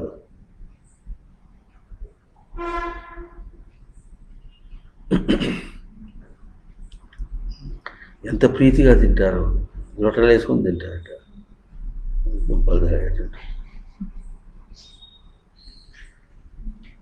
జువలపాలెం అని భీమవరం నుంచి ఇటువైపు వస్తుంటే జువలపాలెం అని ఒక ఊరు. మన హైదరాబాద్ రావాలంటే ముందుతో అట్లా ఈ పామర్రు ఈ రోడ్డుకి హైవే రావటానికి 18 కిలోమీటర్ల దూరంలో, 16 కిలోమీటర్ల దూరంలో జువలపాలెం అని ఉంటుంది. 1990 ఆ ప్రాంతాల్లో మొట్టమొదటిగా మన వాళ్ళు తీసుకెళ్ళారు. అక్కడ ఒక ఆశ్రమం ఉందంటే ఆ ఆశ్రమంలో 15 రోజులు ఉంచారు. అప్పుడు అక్కడ కూర్చుని ఒక కఠోపనిషత్తు రాసుకుంటూ కూర్చున్నాం. ఆ కూర్చుంటే అది వరండాలాగా ఉంటే ఒక గది లోపల ఉంటుంది, ఇంకో వరండాలాగా, అక్కడే బాగుంటుందని కూర్చుంటే ఎదురుకుండగా ముందు రోడ్డు, తర్వాత ఏమో ఒక కాలువ. ఒక గురువారం నాడు సంత ఉంటుంది ఇవాళ అన్నారు. ఓహో, అదే ఆ సంతలో ఆ కాలువలో అన్నీ ఎట్లా గొడ్లని కడుగుతారు, ఏవో చేస్తారు, మరి చేస్తే కడుక్కోవటం కూడా ఉంటుంది, అందరూ అన్నీ ఉంటాయి. దాంతో పాటుగా అన్నాడు స్పెషల్ ఏమిటంటే పందుల్ని తీసుకొచ్చి దాంట్లో కడిగి అక్కడ కోసి పంది మాంసం తీస్తారు. అది కూడా వీడు ఏం చేశాడు, ప్రత్యక్షంగా చూశాడు. ఎట్లా చూశాడు? ప్రత్యక్షంగా చూశాడు. ఆ కోసిన వాడికి ఎంతో వంతు ఉంటుంది, ఇంత మాంసం వాడికి వంతు. ఆ రోజున వాడు కోసాడు, ఆ మాంసం తీసుకొని ఉడకబెట్టే వండుకోవడం ఏం లేదు, అట్లాగే తింటూ పోతుంటే వాడు నేడే కదా హాయి, ఈనాడే కదా హాయి, నా హాయి నా సంతోషంలో ఎవడు పంచుకుంటాడు కనుక అని సంతోషంతో వాడు తింటుకుంటూ పోతున్నాడు. మనకి ఏదైనా ఒక పిల్లలకి ఏదైనా యాపిల్ పండు ఏదైనా పండు ఇస్తే అట్ట కొడుకుని తింటుపోతున్నాడు, అట్ట కొడుకుని తింటుపోతున్నాడు వాడు.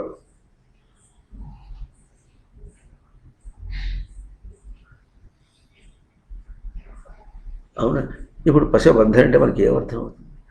ఇంత ఎట్లా ఉందంటే నెత్తి మీద రుద్దినట్టు. కొత్తగా ఎవరైనా మనిషి పుట్టిన వాడిని ఈ సొసైటీ నుంచి తీసి పక్కకు పెట్టి వాడికి నిజమైనటువంటిది నేర్పిస్తే వాడు అర్థమవుతుంది. వాడి ఇంద్రియములు అన్నీ కూడా దానికి, వాడి ఎంత సంస్కారం, దుష్ట సంస్కారం ఉన్నప్పటికీ ఆ దుష్ట సంస్కారం వెనక వాడు తననే పలికించుకుంటున్నాడు కనుక అది ఇటు తిప్పేస్తే వెళ్ళిపోతుంది. ఈ కాలం ఇటు పోతుంది. ఆ కాలువ నీళ్ళన్నీ సముద్రానికి పోతున్నాయి. ఇప్పుడు మనం ఏం చేయాలి? మనం కాలువ తవ్వుకుంటే మన పంటకు మనకు వస్తుంది. అది అయ్యో నేను నా కన్న బిడ్డ, ఏ బిడ్డ? ఏ బిడ్డ? నా కన్న బిడ్డ నువ్వు తీసిపోతే కన్న తీపి అంటే ఏమిటి? 3 కోటి సంవత్సరాలు కదా అని చెప్పేసి పిల్లలు వదిలిపెట్టి చూస్తే ఎట్లా 3 చంపితే చంపాళ్లే కానీ బిడ్డను వదిలిపెట్టి ఎట్లా వచ్చింది? బాబా ఏమి వలయములో, ఏం వలలో, ఏం వలయములో, ఏమి పాశములో, ఇట్లా అర్థమవుతుందా లేదా? సమన్వయం ఎట్లా కావడం ఎట్లా? సప్తస్వరూపుడు ఎట్లా కావాలి నువ్వు? సప్తాశ్వర చర్మారూఢం ప్రచండం కశ్యపాత్మజం శ్వేత పద్మధారం దేవం తం చౌర్యం ప్రణమామ్యగం అని నువ్వు ఎన్ని స్తోత్రాలు చదివితే మాకు నీకు ఏమర్థం అవుతుంది?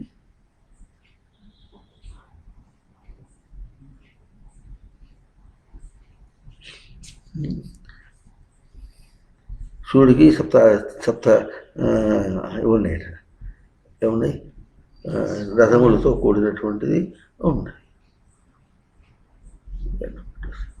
ఎందుకైనా మంచిది.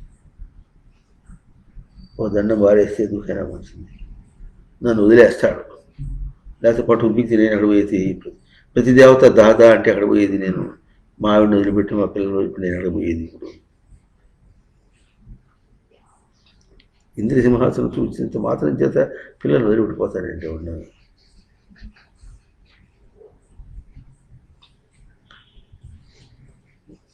చావో బతుకో వాళ్ళతోనే.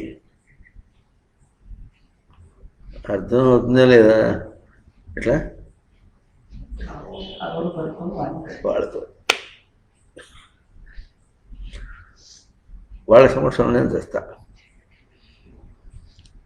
కొడుకు పుడితే వాడు పుట్టినప్పటి నుంచి ఏం స్మరణ చేస్తాడు? కొరివి పెడతాడు చేస్తాడు. వీడు పెద్దవాడికి కొరివి పెడతాడు. అంతేగా అంతకనికి ఏం చేస్తాడు? లేకపోతే ఇంత పిండాకుడు పడేస్తాడు. చచ్చిన తర్వాత కూడా ఇంత పిండాకుడు పడేస్తాడు. తెలివి ఉండదు ఎవరన్నా. చచ్చిన తర్వాత పిండాకుడు పెడితే తినడానికి నీకు పొట్ట లేదుగా. అర్థం అవుతుందా లేదా? కనుక పొట్ట లేకుండా అన్నం పెట్టాను. ఇప్పుడు పెడతారా? నువ్వు చచ్చే ముందే పెడతా.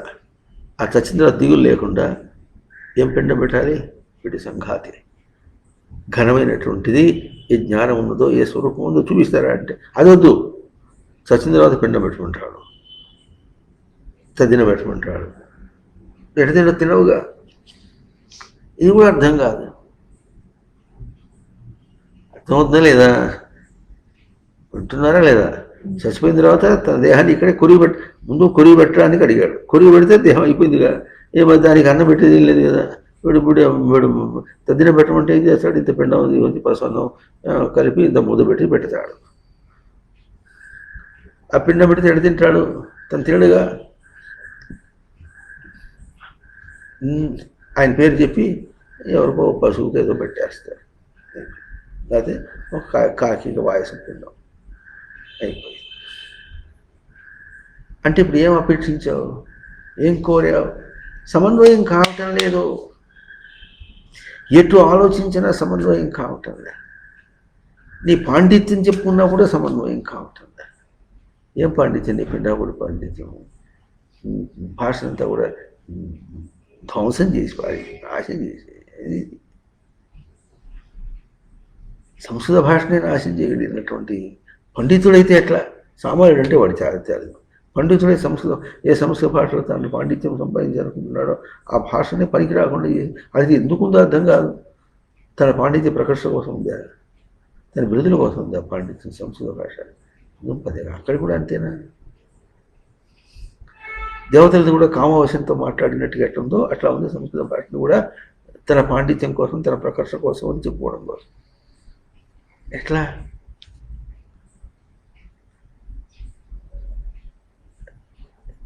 సమవాయం లేదు. ఉంటున్నారా లేదా? ఎట్లా నిన్ను నువ్వు చెప్పుకునేది ఎట్లా? అంటే చెప్పుకోవాలి. ఇది లేదు అని ఒక్క గుర్తింపుతోనే మొత్తం తెగుతుంది, పాశమంతా తెగుతుంది. ఎట్లా లేదు? చెప్పండి చూద్దాం. జగత్తు లేదు, ఆత్మసత్యం ఎట్లా?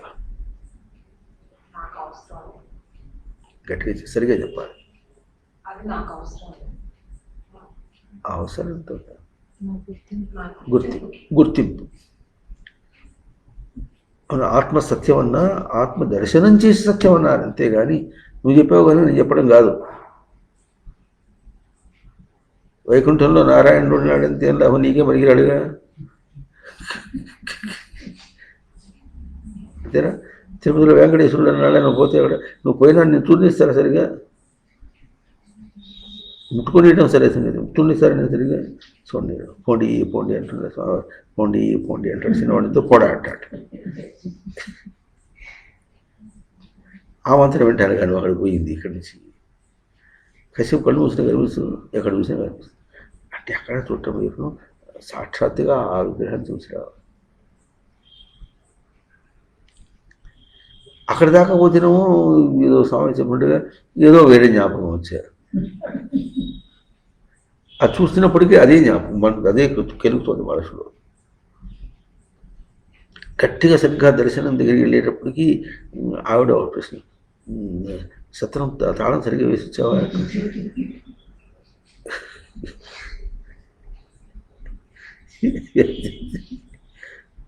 నువ్వే వేస్తానుకుంటువే, తాళాలు వేయటం అంత నీ పనిగా నా పని కాదుగా. పిల్లల్ని పట్టుకోవడం నేను, నాకు ఇస్తే పిల్లవాడిని అంటే నీ పిల్లలే తీసేస్తాను, నీ పిల్లవాడిగానే నువ్వు తీసుకున్నాను ఏం చేయి అని అక్కడే పోట్లాడుకుంది. ఈ పోట్లాడుకుంటే దర్శనం చేస్తారా? వాడి పోట్లాడుకుంటే మధ్యలో తీర్థం పోసాడు, తీర్థం దీన్ని చూసుకున్నాడు, ఏ దర్శనం చేస్తాడు, ఇది తాసుకున్నాడు, పోహే పో అంటాడు. దర్శనం ఇది అసలు దర్శనం దృశ్యం, అది దృశ్యమో దర్శనమో అది తెలియదు ముందు. అసలు దర్శనం అక్కడ ఉందో ఇక్కడ ఉందో తెలియదు. అది అసలు అది అయిపోయి అది కాకుండా ఎట్లా సమన్వయం, ఎట్లా సత్త ఏది ఎక్కడ ముట్టుకున్నా సత్త లేదు. ఏడు మాత్రం ఉంది. ఏముంది? ఏడు. సత్త అంటే ఏడుపు కాదు.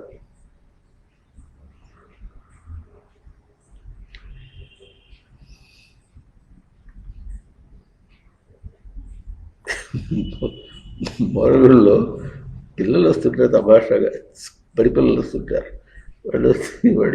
వాళ్ళు అల్లరి చేస్తుంటే కాసేపు అటు ఇటు కాకుండా కజోలు చేసి ఇటు మాటలు తిప్పడానికి ప్రయత్నం చేస్తుంటే బయట ఉన్నప్పుడు వస్తే వాడు బయటగా తిరుగుతున్నప్పుడు వస్తే ఏం చదువుతున్నారు అంటే 7 అంటాడు. ఏడవనా అంటే అప్పుడు వాడికి అర్థమవుతుంది అంటే అనకూడదని. నేను ఏడవలా అంటే అట్లా సప్తశివరికి మనకి ఎట వరకు వచ్చింది, 7 దాకా వరకు వచ్చింది. అసలు సమన్వయం కావటం లేదు, సమన్వయం కావటం లేదు, తనతో సమన్వయం కావటం లేదన్నమాట అర్థం కావట్లేదు సరి కదా. తనకు బయట దేంతోనే సమన్వయం కావటం,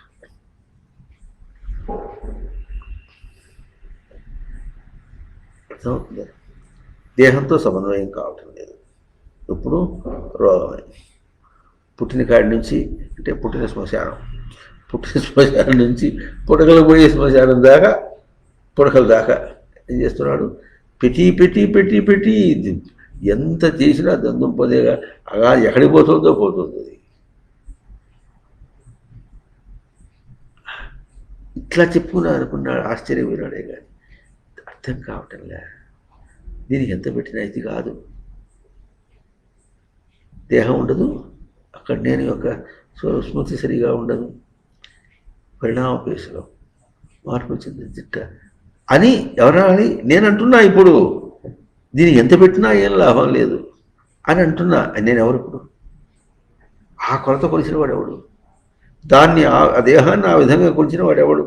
వాడిని గుర్తించి వాడితో పోల్చుకుంటున్నామని తెలుసుకుంటే అప్పుడు అర్థమవుతుంది. వాడు నేనెవరు అంటే ఇప్పుడు ఎట్లా నిశ్చయం చేయాలి? సప్త స్వరూపాన్ని ఎట్లా నిశ్చయం చేయాలంటే అది సమన్వయం కానిది అని ఎప్పుడు నిశ్చయం చేశావో అప్పుడు తాను సప్తస్వరూపం.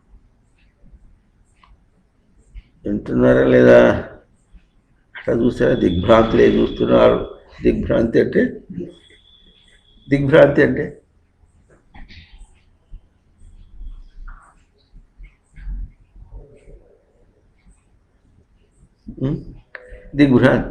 పదం విన్నారా?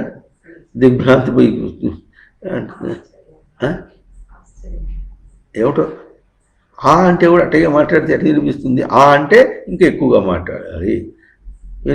వినిపించలేదు, వినిపించేట్టు మాట్లాడని అర్థం.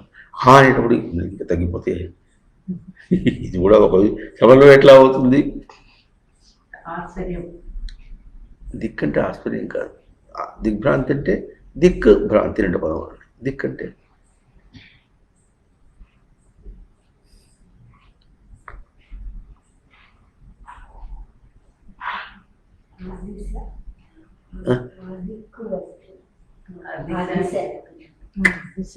దిశ. అతిసర్జనే. అతిసర్జన అంటే అవకాశం. నాకు దిక్కులు తెలియట్లేదంటే అవకాశం ఏమో అర్థం కావట్లేదు. దిక్కు తెలియదంటే తెలియదేమిటి? ఈ తూర్పు పడవ కనిపిస్తుండలే, ఈ తూర్పు తడపర సూర్యుడు కనిపిస్తున్నప్పుడు దిక్కుది, అది తూర్పుది. దాన్ని బట్టి చూసుకోవాలి. దిక్కులు తెలుస్తున్నాయిగా, దిక్కులు తెలియట్లేదంటే అర్థం ఏంటప్పుడు? తనకు ఏ అవకాశం ఉంటుంది? ఎట్లా తెలుస్తుందా లేదా? దిగ్భ్రాంతి అంటే తనకు కలిగిన అవకాశములు ఎందు, తనకున్న అవకాశములు ఎందు భ్రాంతి. అర్థం అవుతుందా లేదా? అట్లా దిగ్భ్రాంతి అవకాశం ఏం లేనట్టుగా దిగ్భ్రాంతులే చూస్తున్నారు. అడిగిన ప్రశ్న ఏమిటి ఇప్పుడు దిగి?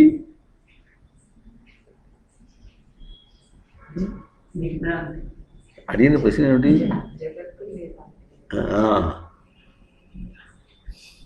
ఆత్మసత్యము జగత్తు లేదు అంటే ఏమర్థం?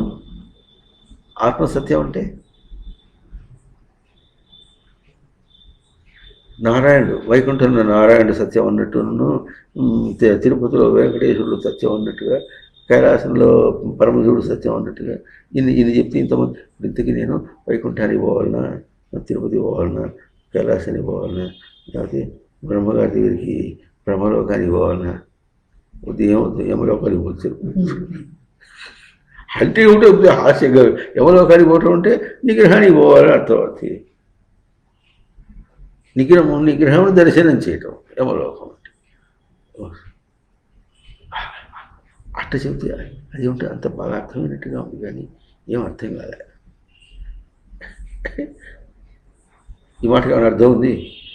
ఇప్పుడు చెబితే బాగా అర్థమైనట్టు, కానీ ఏం అర్థం కాలే. ఏమర్థమైంది? ఏమర్థం కాలే. యమలోకం అంటే అక్కడెక్కడికో కావాలనుకున్నాను. అక్కడేం పోకలేదు కదా, ఆ రంపాలు పెట్టి పోయక్కర్లేదు కదా, అది సరిపోయింది కదా. ఇప్పుడు అర్థమైంది, కానీ ఏం అర్థం కాలేదంటే ఆ రంపాలు కోత నుంచి తప్పించుకున్నాను అనుకుంటున్నాడు, కానీ ఆయన రంపాలు ఏం కోస్తాడు? ఆయనకి ఎన్నో ఈ విశాఖ స్టీల్ వాళ్ళకి మంచి లయసన్ ఉంది. వాళ్ళు ఏం చేస్తారంటే మంచి మంచి కత్తులు తయారు చేసి ప్రతి సంవత్సరం పంపిస్తుంటారు. ఎవరికి? యమధర్మరాజుకి. అర్థమైందా? తప్పించుకున్నాను అనుకున్నాడు, కానీ కత్తివాట ఉంది కనుక కత్తివాట ఇది కూడా కొంచెం ఆలోచన చేయాలి. కత్తివాట ఎవరిని కోస్తుంది? మనసుని కోస్తుందా? చెప్పండి. దేహాన్ని అయితే కోస్తుంది. దేహం ఇక్కడ చచ్చిపోయిందిగా, తను తగలబెట్టేశారు కదా, అక్కడికి పోలేదు కదా. మరి ఆయన ఆ వాట ఎట్లా ఉంటుంది? యమధర్మరాజు చేసే వాట ఎవరికి ఉంటుంది? అమ్మో భయం వేస్తుందట. ఏమవుతుంది?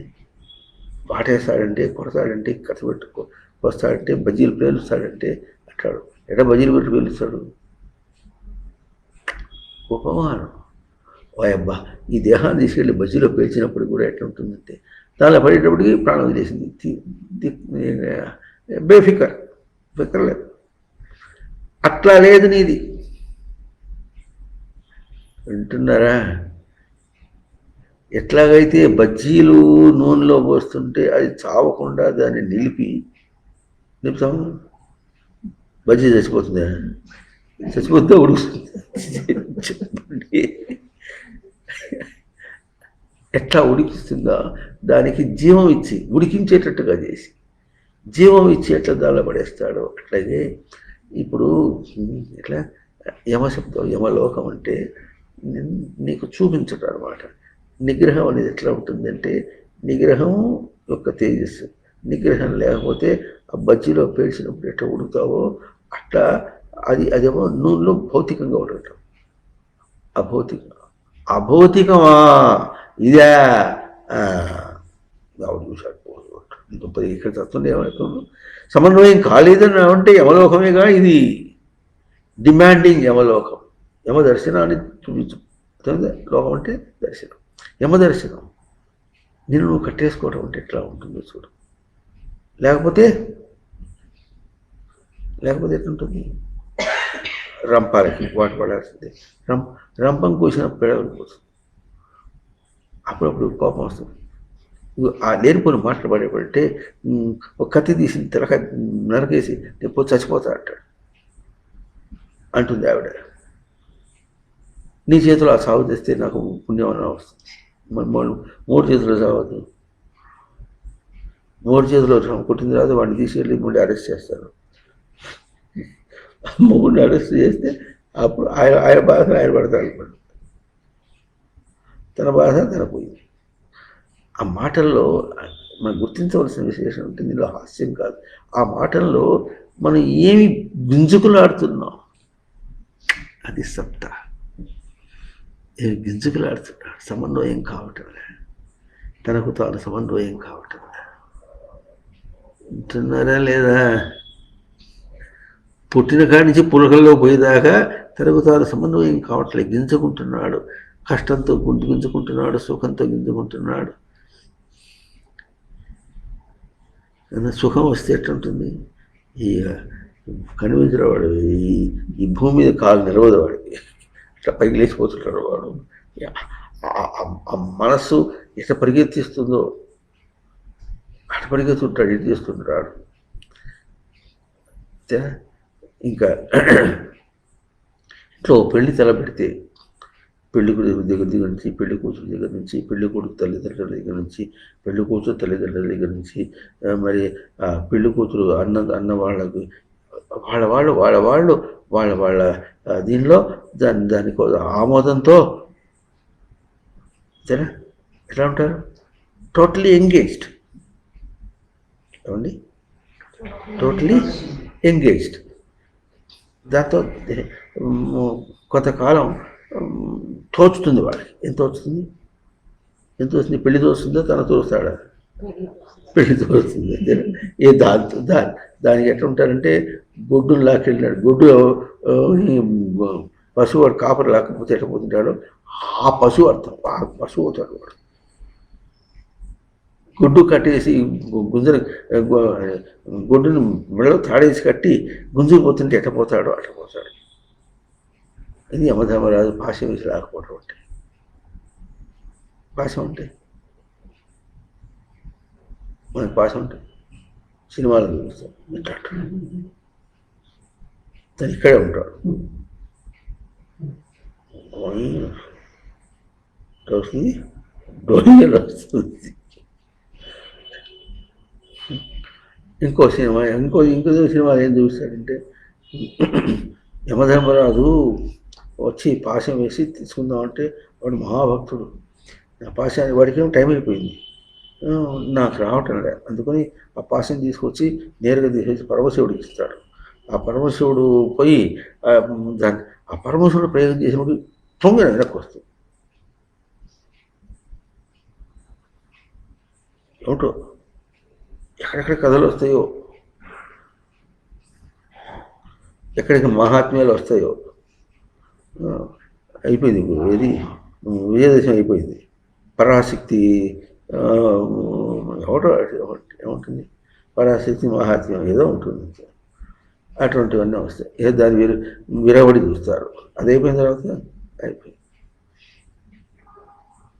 ఇప్పుడు అమ్మవారిని పూజలో పెట్టారు. రేపు మళ్ళీ కార్తీక మాసం వస్తే పరమశివుడిని పెట్టాలి. ఇప్పుడు ఏం చేయాలి, అమ్మవారిని అక్కడ తగిలించి పరమేశ్వరుడు ఇక్కడ ఉడికింపదే. ఇట్లా ఏం మాట్లాడుతున్నావో కూడా లేదు. ఈ సమన్వయం ఎట్లా కావాలి? ఇట్లా పిచ్చి పిచ్చిగా మాట్లాడుతుంటే కూడా సమన్వయం కావట్లేని తెలియటం లేదే. ఇప్పుడు మరి వేదం ఏం చేసింది? జ్ఞానంతో బోధించి సమన్వయం చూపించింది, కర్మ ఆచరణ చూపించింది. జ్ఞానంతో బోధించినప్పుడు అదేదో జ్ఞానం, అది మహాత్ముల కోసం ఉంటుంది. మనం అక్కడ ఎదగలమా? ఇక్కడే చావగలం, అక్కడ ఎదుగుతాం అంటాడు కానీ దాన్ని వదిలేస్తాడు. ఈ చేత కాకపోతే మీరు 50 మంది 50 విధాలుగా చెప్తే బెట్ట బతకాలి, మేము ఏమని పట్టుకోవాలి అంటాడు. నీ దుంపదేగా ఆ పట్టుకోవడం చేత కాకపోతే ఎందుకు పట్టుకోలేకపోతున్నా, నీ సామర్థ్యం లేదని నువ్వు తెలుసుకోకుండా మీరు మమ్మల్ని కన్ఫ్యూజ్ చేశారంటే ఇది కూడా ఒక స్టేట్, ఒక డిప్లోరబుల్ స్టేట్. అంటే తనకు ఒక దుఃఖించవలసినటువంటి స్థితి, దశ.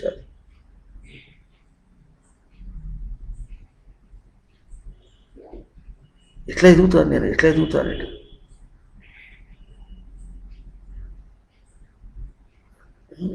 శంకరాచార్య కమర్థం దాస్యేహం, కమర్థం దాస్యేహం, కమర్థం దాస్యేహం.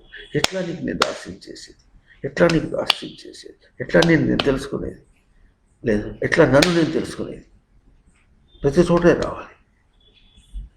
ఇది ఒక తారస్థాయికి అందుకోవాలి. తారస్థాయి అంటే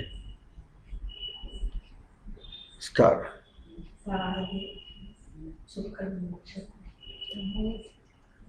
తారయతి ఇది తార తిరుప్రవర్తన యోగం, దాటే స్థితి రావాలి. ఎప్పుడైతే దాని ఎందు ఇమయ వయసు తీర లభ్య, అదే కావాలి, అది తనకు ఎప్పుడు ఆ పట్టు బాగా ఎదుగుతుందో తనకే తోస్తుంది. తేన లభ్య, వాడి చేత లభ్య పొందబడుతుంది. నాత్ర సంశయ, అక్కడ సంశయం కించిదపి సంశయ, కొంచెం కూడా సంశయం లేదు.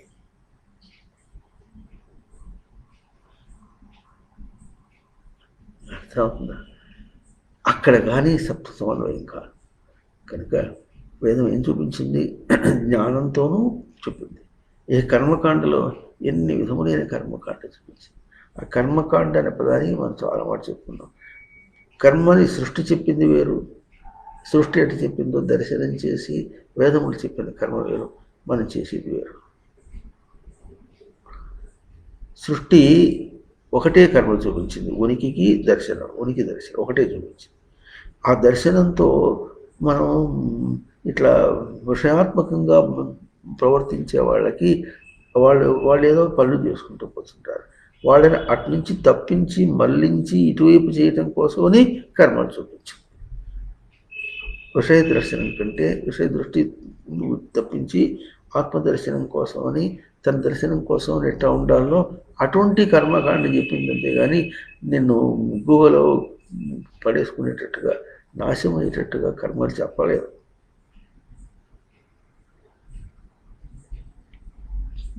ఎంత ఆశో, ఏ దేవత నన్ను ఎక్కడ రక్షించి ఏమిస్తుందా అని ఆశ పెట్టి కూర్చుంటాడు. ఎక్కడికి పోయినా సరే ఏ దేవత పైన చేస్తాడు, త్వమేవ శరణం మమ అంటే అది కూడా ఇంకో విషయం. త్వమేవ శరణం మమ అంటే శరణం అంటే మనకి ఏమర్థమైంది? అర్థం కాని ప్రయోగం ఇది ఒకటి. త్వమే సుహింసాయాం నాకు నీవే హింసించాలి అర్థం. త్వమేవ శరణం మమ అంటే నన్ను నీవే హింసించాలి. ఇది ఏం అర్థం చేసుకొని చెప్పావు? మరి శృతివాక్యం తప్ప కాదు. నన్ను హింసించాలి, నేను అడ్డంపోతున్నా. నేనెవరు? హింసింపబడవలసినటువంటి స్వరూపం. ఎవరికి? నాకే. నాకు నేనే అడ్డం పోతున్నా.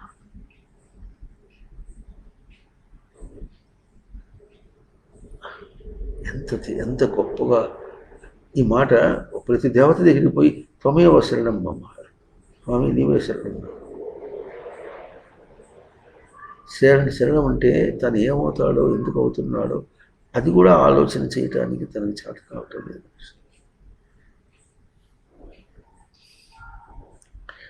నేరుగా గుర్తించాడు, స్వామి నా దోషాన్నంతా హింసించి చీల్చి చెడ్డాడు, నీ పాదము నుంచి విడిచిపెట్టేట్టుగా కాదు. నీ పాదము విడిచిపెట్టేట్టు కాదంటే ఆ అబ్బాయి రాహుల్ వెళ్ళాలి ఒక కీర్తన పాడాడు. అది పురంధరదాస్ కీర్తన పాడాడు.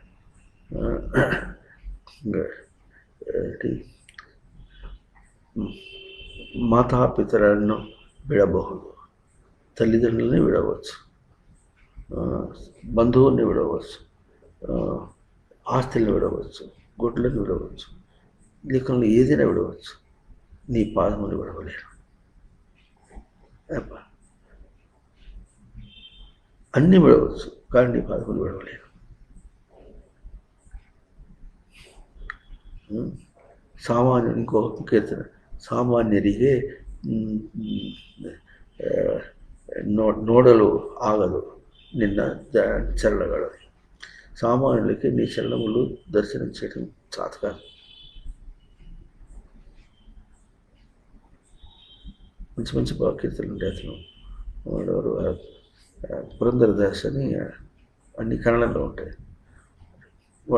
అక్కడ కన్నడం పురంధరదాస్, అక్కడ వాళ్ళది అది ఉడిపి దాంతో అల్లుకొని అక్కడ జీవించినటువంటి వాళ్ళు అంతే. మంచి మంచి పాటలు ఉంటాయి. ఇక్కడ వీళ్ళేమో అన్నమాచారి అటు ఇటు రాశాడు. అన్నీ కూడా శృంగార కీర్తనలు అన్నీ అటు ఎడాపెడ రాశాడు. ఆయన రాయలేదు. అట్లా ఆ స్థాయికి మనం వచ్చేంత వరకు సమన్వయం కాదు.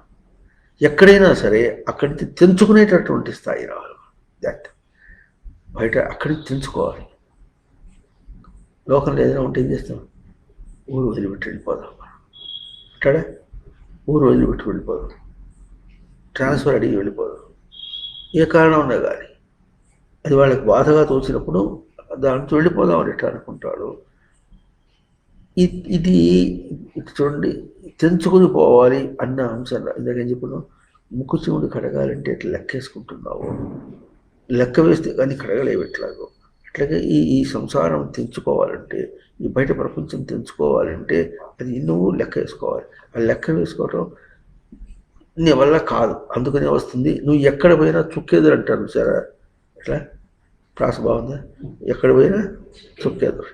ఎక్కడి పోయినా చుక్కేదురు కావాలి, నిన్ను పీడించాలి, ఇక్కడి నుంచి తప్పించుకుని పోవాలి, ఇక్కడి నుంచి తప్పించుకుని పోవాలి, ఇక్కడి నుంచి తప్పించుకుపోవాలి, ఇక్కడి నుంచి తప్పించుకుపోవాలని ఒక్కొక్క దాన్ని చూసుకుంటూ ఎన్ని చూస్తావు అట్టుకుని తెట్టుండాలి. అక్కడ తప్పించుకుపోవాలి అన్నప్పుడు నీ లోపల ఉన్నటువంటి ఏ లెక్క ఉన్నదో ఎంత తప్పించుకోవాలి? తనకు వ్యతిరేకంగా తానెవరో వ్యతిరేకంగా, తనకు వ్యతిరేకము అనేటువంటి బయట ఉన్నది అని గుర్తింపు తనకు వచ్చేంత వరకు కూడా ఈ ఇక్కట్లో పాలు కావాల్సిందే. నాణ్యత, వేరే ఉపాయం లేదు.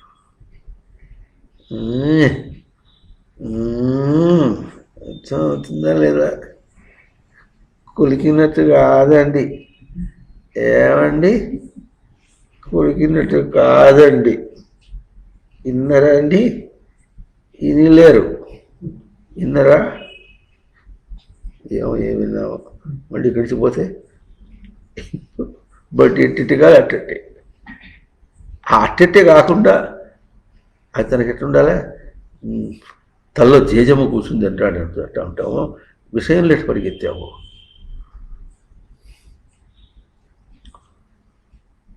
అవునా? దీనికి మంచి ఉపమానంతో చెప్తుంది బృహదారణ్య ఉపనిషత్తు. ప్రవచనం ఎక్కడ చెప్పుకుందాం ఎట్లా ఉంటుంది. తద్యథా ప్రేయా స్త్రియా సంపరిష్వక్తో నా బాహ్యం కించన వేదన అంతరం తద్వా అస్సే తదాప్తకామం ఆత్మకామం అకామం రూపం శోకాంతరం. స్త్రీ పురుషులు ఉండల్ని కౌగిలించుకొని ఏదో అవస్థపడుతున్నాం, ఆనందిస్తున్నాం అని అనుకునేటప్పుడు వాళ్ళు నా బాహ్యం కించన వేదన అంతరం. బయట ఎదిరేటల్లా లోపల ఎదిరిలో గోల ఎట్టపడుతున్నారో ఏమీ తెలియని స్థితి ఎట్లా ఉంటుందో అట్లాగే బయటది ఏమి కనిపించకుండా స్థితి ఉంటుందో తద్వా అట్లాగే అస్థేయికి తద ఆప్తకామం, తను కావలసినవన్నీ తన దగ్గర దొరుకుతున్నాయి. ఆత్మకామం తన్ను కోరటం, అకామం రూపం కోరిక లేదు, శోకాంతరం ఆ క్లైమాక్స్కి వెళ్ళాలి. ఇవి అక్కడెక్కడ కొన్ని ఏరుకుంటాం, పరిచయం చేసుకుంటాం. పరిచయం అంటే సాధనతో కొన్ని కూర్చుకుంటాం. అది కూడా సాధనగా గుర్తించి కూర్చుకున్నవే నీవి, దుఃఖంతో అవస్థపడేది నీవి కావు. వింటున్నారా లేదా? తప్పించుకుని వెళ్ళిపోవాలి, ఇక్కడి నుంచి వెళ్ళిపోవాలి, ఇది నాది కాదు అని లోకంలో లౌకిక దృష్టితో లోకంలో కష్టమైంది కనుక విడిచిపెట్టిపోతున్నా అనుకుంటున్నావు. ఆ విడిచిపెట్టిన ఆ కౌంట్ ఎట్లా ఉంటుందంటే ఎక్కడో డెసిమల్స్లో ఉంటుంది, కాస్త ఉంటుంది. అది కూడా అర్థం చెప్పుకుందాం. అంటే బాధ చేత వైరాగ్యమా, బోధ చేత వైరాగ్యమా? బాధ చేత వైరాగ్యము ఇన్ఫినిటిసిమల్ అంటారు. చాలా ఎక్కడో ఒక అవకాశానికి అటు రాగా ఎంతమంది ఉంటారండి, ఈ తెలిసిన వాళ్ళు ఎంతమంది ఉంటారండి ఇంట్లో? కష్టం లేకుండా ఎవరైనా ఉన్నారా? ఉండరు. అన్ని కష్టం ఉన్న పక్కన శ్రీకృష్ణ అనమాట ఉండి ఎవరు రాలేరు. వాళ్ళు గ్యారంటీగా రాలేరు. ఎందుకు రాలేదు? బాధ చాలదు. బాధలో కూడా దాన్ని వదులుకోవాలి లోపల అయిపోయి ఎన్నో కోట్ల సార్లు అయితే ఇటు తిరుగుతావేమో ఆ లెక్కకి వస్తుంది. కానీ అదంతా రెండు ఉపమానాలు చెప్పుకుంటాం. ఒక బొట్టు నీళ్లు పోసావు, మళ్ళీ రేపు వచ్చి 2 పోసావు, నీళ్ళు ఉంటాయా? నిండిపోయింది. నీళ్ళే పోసాడు, ఉంటుందా? ఉండదు. స్వామివారికి ఉపమానం చెప్తున్నవారు ఎదురుండే గాలి వస్తుంటే చీమ ముందు పోవాలి ప్రయత్నం చేస్తుంది. అట్లా పోతుంటే ఆ గాలి వాటం వచ్చినప్పటికీ తన్ని వెనక్కి చాలా దూరం వెళ్ళిపోతుంది, మళ్ళీ ముందు పోతుంది. అట్లా అవుతున్నప్పటికీ ముందైతే పోవడం అనేటటువంటి గమని, కానీ తను ఎంత దూరం పోయింది? మొట్టమొదటి ఉన్నప్పుడు స్థానం కంటే కొంత వెనక్కే ఉంది, కానీ ముందుకు పోలే.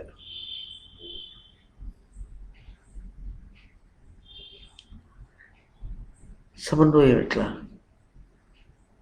వేదములు చూపించి సమన్వయం నీకు ఎట్లా అర్థం కావాలి? అది బోధతో. అంతదాకా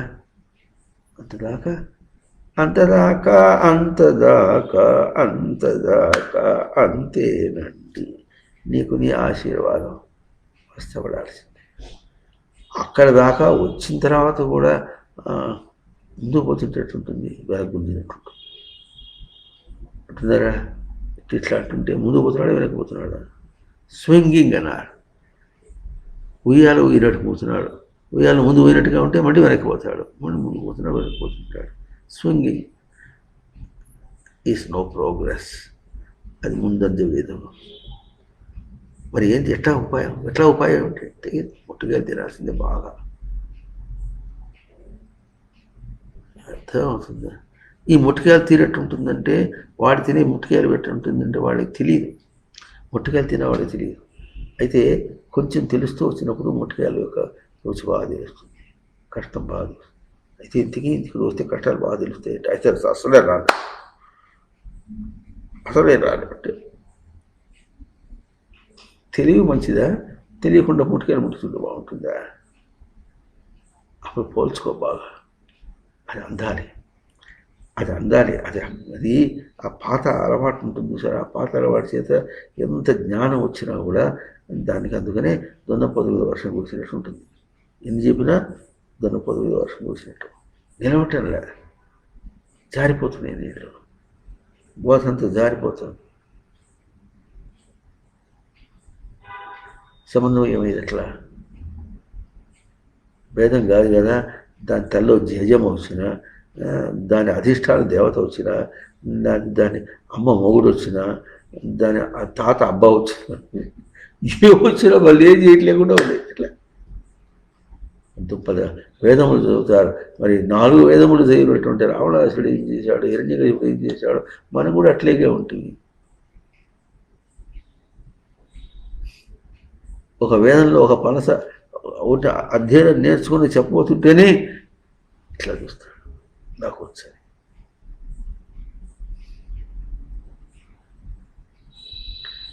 ఏదన్నా ఒక పాఠం చెప్పేటప్పుడు ఆ పాఠంలో ఎటువంటి ప్రవర్తన ఉండాలో చెప్పడం అనేది ఉండదు. లోయర్ కేజీ దగ్గర నుంచి పిహెచ్డి దాకా చదువుకున్నాడు.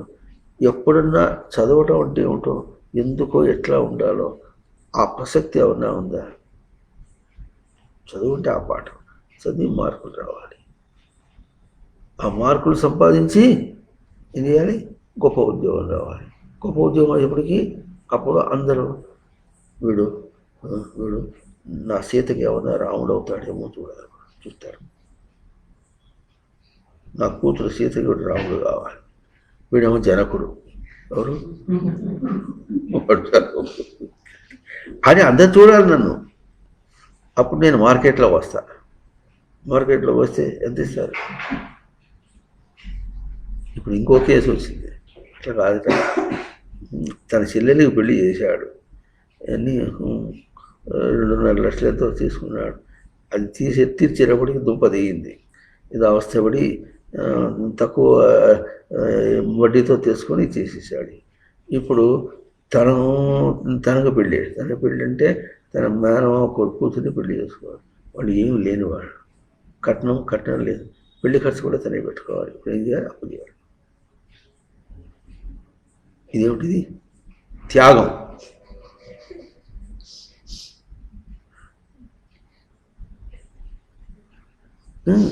పడు పడు పడు పడు అంతే. మనకు కర్కశంగా తోచినట్టుగా ఉంటుంది. ఆశీర్వాదం, ముట్టికాయలన్నీ ఆశీర్వాదమే. ఎప్పుడు తేలుతావో నీకు అర్థం కాదు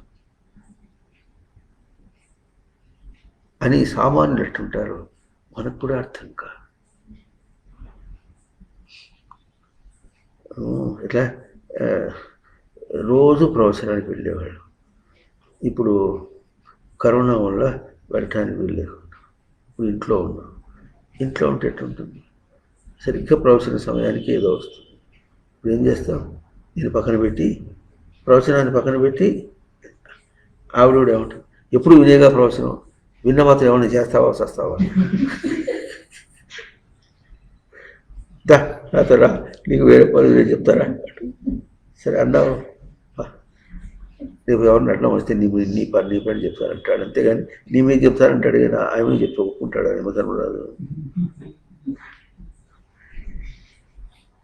ఏదో కాస్త జిజ్ఞాస ఉంటే ఏం చేస్తారంటే గ్యారంటీగా జ్ఞాపకం పెట్టుకొని ఆ సమయానికి తప్పనిసరిగా ఏదైనా ఉంటే ఆ పని చేసేసి ఆ తర్వాత మళ్ళీ తీరిక తీసుకొని దాని మీద జిజ్ఞాస పెట్టుకొని వినాలి. 1-2 మాటలు వినాలి, 4 మాటలు వినాలి అని ఎవరు అనుకుంటారో వాడు కొంచెం గుడ్డులో మెల్ల. అంతే. అంత చేసిన గుడ్లో వెళ్ళేరా? ఏమనుకున్నారు? విన్నాం, అంతా విన్నాం. వాడు 4 వేదాలు చదివి రావణాసుడు ట్రై చేశాడు. మనం రోజు ప్రవచనం వింటూనే ఉన్నాం, కానీ ఆచరించడానికి మాత్రం ఏం ఆచరిస్తాం ఈ కొంపల్లో? అయిపోయింది. ఒక్క మాటతో మొత్తం అంతా కడుపు పోయింది. స్వామివారు చెప్తుంటారు, పోదని ఇక్కడ పోతే తిప్పాడంటే చెప్పిందంతా ఈడ్చిపోయింది. చేద్దామని అనుకుంటుంటాం. నా తప్పే కావచ్చు, అది కూడా ఇంకో విశేషం. నా తప్పే కావచ్చు అంటే నీ తప్పు ఎందుకు పోషించాలి? ఏమనుకున్నా సప్త శబ్దానికి సమన్వయం కావాలంటే ఇవన్నీ ఎన్ని దాటాలా? నలుగురు ఏమనుకుంటారని కూడా నాకేం లేదు. మరి ఇంకేమిటి అడ్డం? ఏమిటి అడ్డం? అడ్డంకంతా నా దగ్గర ఉందని కూడా తెలుస్తోంది. మరి ఇంకేం అడ్డం? ఎందుకో నేను బయటపడలేకపోతున్నాను. ఎందుకో అంటాడేమిటి? ఎందుకో చెప్పద్దు. ఎందుకో అన్నంత వరకు అది నీకు అందుకోలేవు నువ్వు. బాగుంది ప్రాస. ఎందుకో అన్నంత వరకు అందుకోలేవు. ఎందుకు అంటే అందుకుంటావు. అంటే అందుకోలేదు. ఎందుకు యూనిట్ వచ్చింది?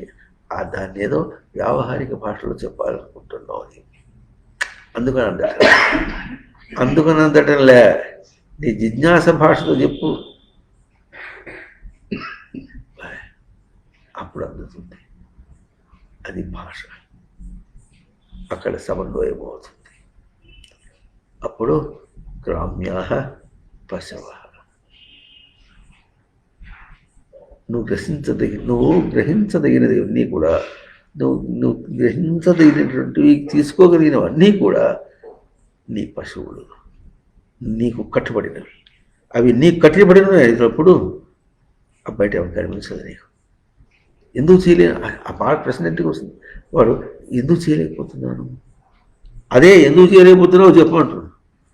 నేను మిమ్మల్ని అడుగుతున్నాను, నేను నిన్నే చెప్తున్నా అంటాడు ఆ గురువు కూడా. ఎందుకు చేయలేకపోతున్నా అంటే, ఎందుకంటే ఆయన చెప్పి అయిపోయా, సోది అయిపోయింది. ఇప్పుడు ఆ సోది ఏదో పని నువ్వు చెప్తే అది ఏమవుతుంది? అది భక్తి అవుతుంది. ఆయన చెప్తే సోది అయింది. దాకా చేరటంలే. చేరకపోతే సమన్వయం ఎట్లా అవుతుంది? అవును, నాకు తెలియక అడుగుతా. ఇది ఒక వినయం. నాకు తెలియక అడుగుతా. మనం తెలిసి అడుగులేకపోతే కానీ నాకు తెలియక అడుగుతా. ఇంత మాత్రం నువ్వు చెప్తున్నావే, నువ్వు ఎవరు చెప్తున్నారు? నేను చెప్పట్లే, నేను వింటున్నానే అనను. నువ్వు చెప్తున్నావే అంటాడు. నువ్వు చెప్తున్నావే, వేదం గురించి చెప్తున్నావు సార్. ఇంత తెలుసుకుంటే 4 వేదాలు చదువుకున్నట్టే. అబ్బా, అంతెందుకు? ఉనికి తెలుసుకుంటే సార్.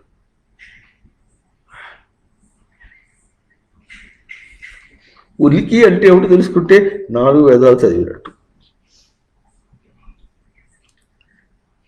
తెలియబడి ఏమిటి ఉన్నదా? కొంచెం వైరాగ్యం ఉన్నదా? కుంభం తింటున్నా 3 పూట్ల. ఆ వైరాగ్యం ఎందుకు? కుంభం ఏం తింటావు? ఉనికి ఏమర్థమవుతుంది? ఈ దోషం అనేది కోపం కాదు, తనకు వైరాగం. దోషమును గుర్తించినప్పుడు తాను చెల్లించకుండా దాన్ని విడిచి ఉండగలడు. బుద్ధిలోకి రాకూడదు ఎప్పుడు కూడా. జ్ఞానం కూడా అట్లా ఉంటుంది. అది తనకు ఎరుకలో నిలిచినటువంటిది జ్ఞానం. బయట స్వరూపం జ్ఞానం కాదు. ఆత్మ ఎట్లాగైతే బయట స్వరూపం కాదు, తన గుర్తింపు ఎట్లాగో, అనాత్మ అనేది కూడా బయట స్వరూపం కాదు, తనది ఎట్లాగో. జగత్తు లేదనేది కూడా తన గ్రహింపే బయట ఎట్లా కాదు, అట్లాగే తనకు భక్తి, జ్ఞాన, తేజస్సు, వైరాగ్యములు అన్నీ కూడా తను గ్రహించి నిలుపుకున్నటువంటి తన ధార స్వరూపములు. అందువల్లే తనకు ధర్మం. అందువల్ల ఏమన్నారు? సమన్వయం కావాలంటున్నారు. ఇది వేదవాక్కు. ఇంకా మనం చేద్దాం. ఓం తత్సత్.